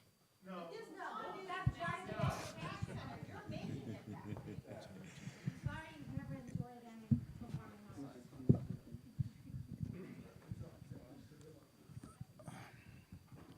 One thing about property taxes to me is unfair. If you talk about income tax, your income, everybody has an income. If you increase some income tax, if you make more money, you're going to pay more taxes. If you make less, income tax is really good. It's, in my opinion, a fair tax. Sales tax. If you buy something expensive, you're going to spend more on taxes. That's a fair tax. Property taxes, in my opinion, is really bad because if you own a home, that's where you're going to pay. And if you live in an apartment, you're not going to pay property taxes. So all the people that live in it is a choice. But I want to get one point about the elderly too, is that you take people that are 87 years old, they've worked all their lives. Okay? They have never taken a cent from anybody. So when we raise property taxes, we affect them. It's very important. Those services sometimes, they've worked all their life. They've never asked for anything.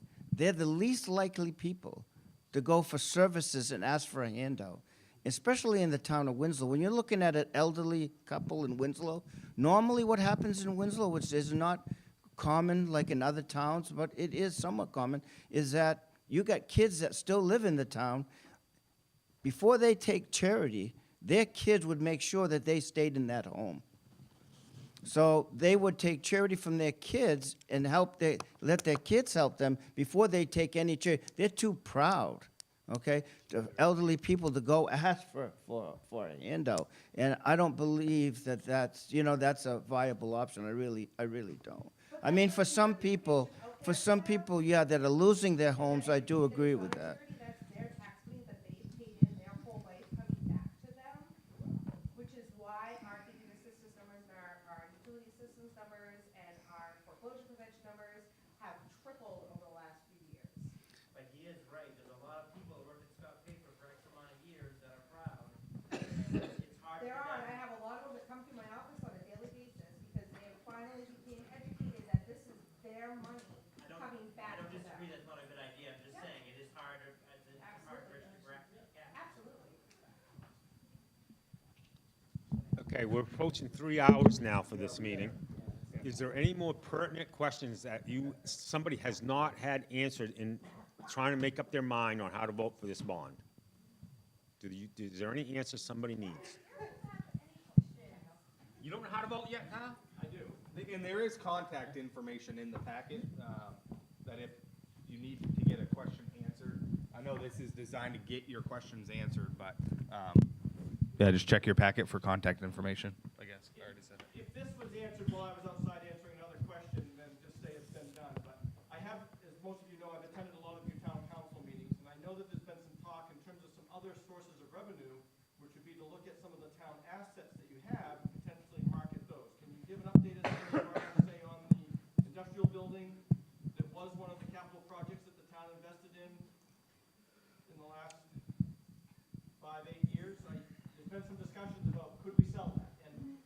We're in the process of exploring that, I guess is a short answer. And none of us want to be landlords, but we also like the two tenants, and we don't want to force them out.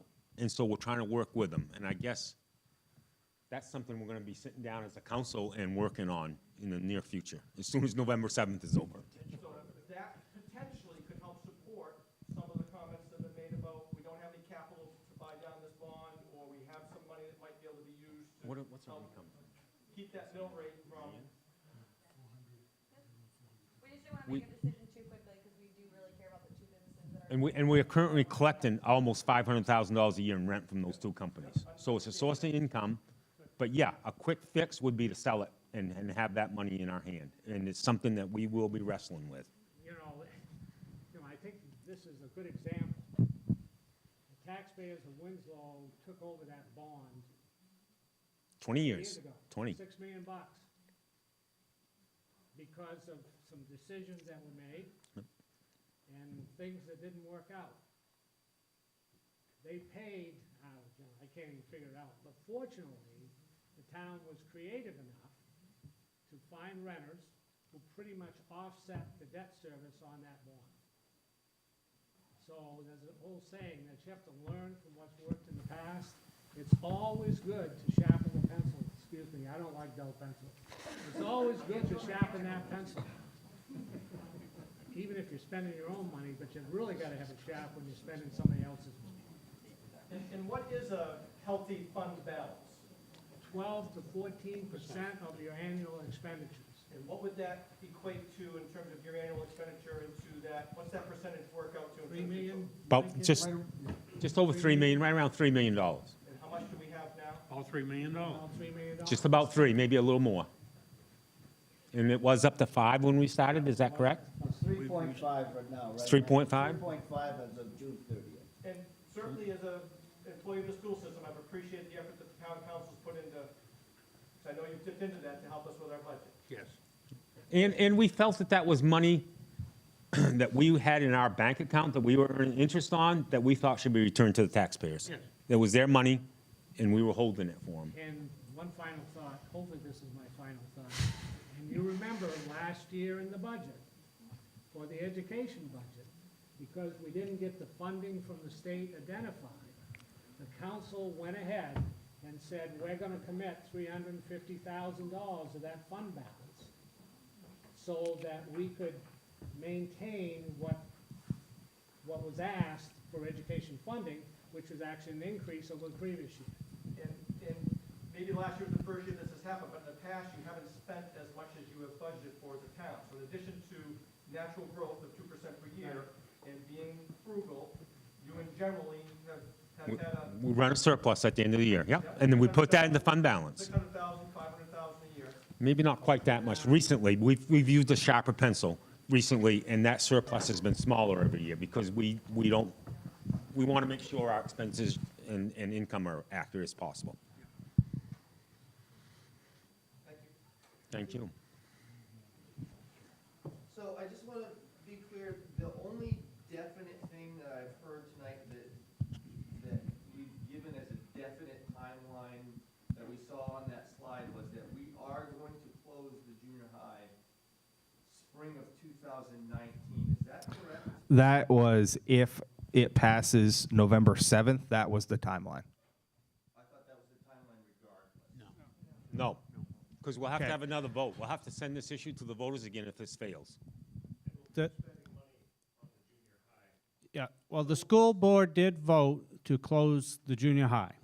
That's what I'm asking. Obviously, there's a lot of contingencies attached to that, so if there is no space to put those students in adequate space, then we cannot close that building. So there is a possibility. Legally, we can't close that building if we are not providing space that replaces that. So there is a possibility that we would keep that building open past the 90 years. Absolutely. Well, as Yes. Steve said, he doesn't want to be a landlord, so I don't think he only picked us from that building.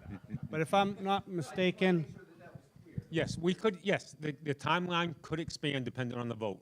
If the vote fails, I think it's safe to say the closing of the middle school would be delayed if this vote fails.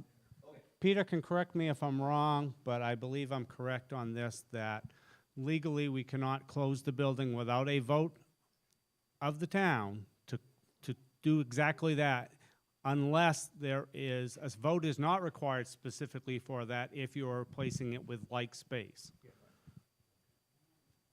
So if we're not replacing it with like space, it can't close without that referendum. Anybody else? I have one question. Go ahead. Just in general with the town council, heard a lot of talk about sharp pencils. But as a council, as an organization, don't you have a capital fund? Or do you just go along from year to year on a shoestring? No, we have a capital fund for most major purchases. Every fire truck, every police cruiser. Okay, well, wouldn't that include school buildings or school? Generally speaking, a building costs so much money that it's hard to put that amount of money away. That much, but what if we had put away 3 or 4 by now? This would be the $7 million bond that Mr. Fletcher wanted. Yeah, that, in hindsight, maybe we should have done that and kept our fund And balance. I understand why you didn't, and I Yep. appreciate that. In 2007 and 8, it was a different economy. than Right. it is now. I appreciate that you kept the money in our pockets for that duration. It is a different economy now. The numbers are much better. We aren't in 2008. So we're unfortunately going to have to pay the price for having had that money in our pockets back then. Yep. That seems pretty simple, but I think any prudent business person has capital expenditures that they know are gonna come. You can predict them. We knew the junior high was getting older and older and falling apart more and more. It's really not rocket science. I don't know if it's accepted principle, but in general, it's not considered to be wasteful spending to borrow 3% for 20 years for a building that lasts 40. And I think you're getting a deal at 3%, and you're not gonna see it again for a while. Probably not in my lifetime. I'm a senior citizen on a fixed income. I'm still for it. Because I think what Chad said is the important thing, is that it needs to be driven, not by pencils and calculators, but by the needs of our students and the needs of this town to attract more people, so those numbers, the enrollment numbers go up. They're not gonna go up if we don't do it. They're gonna get down. They're gonna go lower and lower. The only way we're gonna bring more people in here that are gonna start businesses, that are gonna pay taxes on their houses, that are gonna do that kind of thing, are to have a space and an educational program that meets 2017 needs, 2027 needs, not 2010 needs. Well, we'll find out November 7th. Yep, I think, We'll find out November 7th. All of our budget meetings are open to the public as well as our monthly town council meetings. So I would really, just with all due respect, invite you to come to those because you'll be able to see what we talk about and all of not only future projects, but current fires we're putting out and issues that we're dealing with. So, yeah. I want to add, No, but that will help you see it because we do But explain you know it a what, I lot. spend approximately 20 to 25 hours a week here for free, donating my time to the Performing Arts Program. I don't then have time to go to a council meeting. Yep. I elect people that I think will do a good job. And what, do you know what your I elect a school board that I think has the school's best interest. do you know who your counselor is? Do I? Yeah. No, not at the moment, not at the top of my head. Like I said, I I'm- believe in donating the efforts that I can to the students of this community. You know, and my talent or my passion is to do that right here. Okay. I'm not a political person, but, in terms, I mean, I vote every time, I mean, that I don't vote, but I'm not a political person and I'm running for council, or sitting in a council meeting. Or To- sitting, listening to the council complain because they don't have enough control over the school board. It's just not my place to play. I'd like to, My place to play is with the students. I'd like to just say a couple quick things real quick. A lot of people have talked about how people school shop and how they use that as the basis for where they're going to buy their home. To be fair, people also shop mill rates. And I think Winslow has walked a pretty fine line in the last 5 to 10 years, and we've tried to do both. We've tried to have a mill rate people can afford and a school system people are proud of. And I think this next step, at some point, you do reach that plateau of the mill rate gets too high and people turn away. I'm not sure one more mill is, but then we have other expenses coming up on top of that. And so the people that are objecting to this bond because of the mill rate, I don't have a problem with that. It's a valid argument. If you're worried about our mill rate going up another mill and then another half a mill and then another half a mill, all I can tell you is that this council works pretty hard to try to avoid that. And we will continue to do that in the future, whether this bond passes or fails. And I think it is important to note that people do shop at mill rates when they're looking at homes also. And that's what we're tasked to do, is to try to find that balance between an affordable mill rate and a quality school system, and that's what we're aiming for. And I think we're all on the same side for that issue, whether you want the bond or not.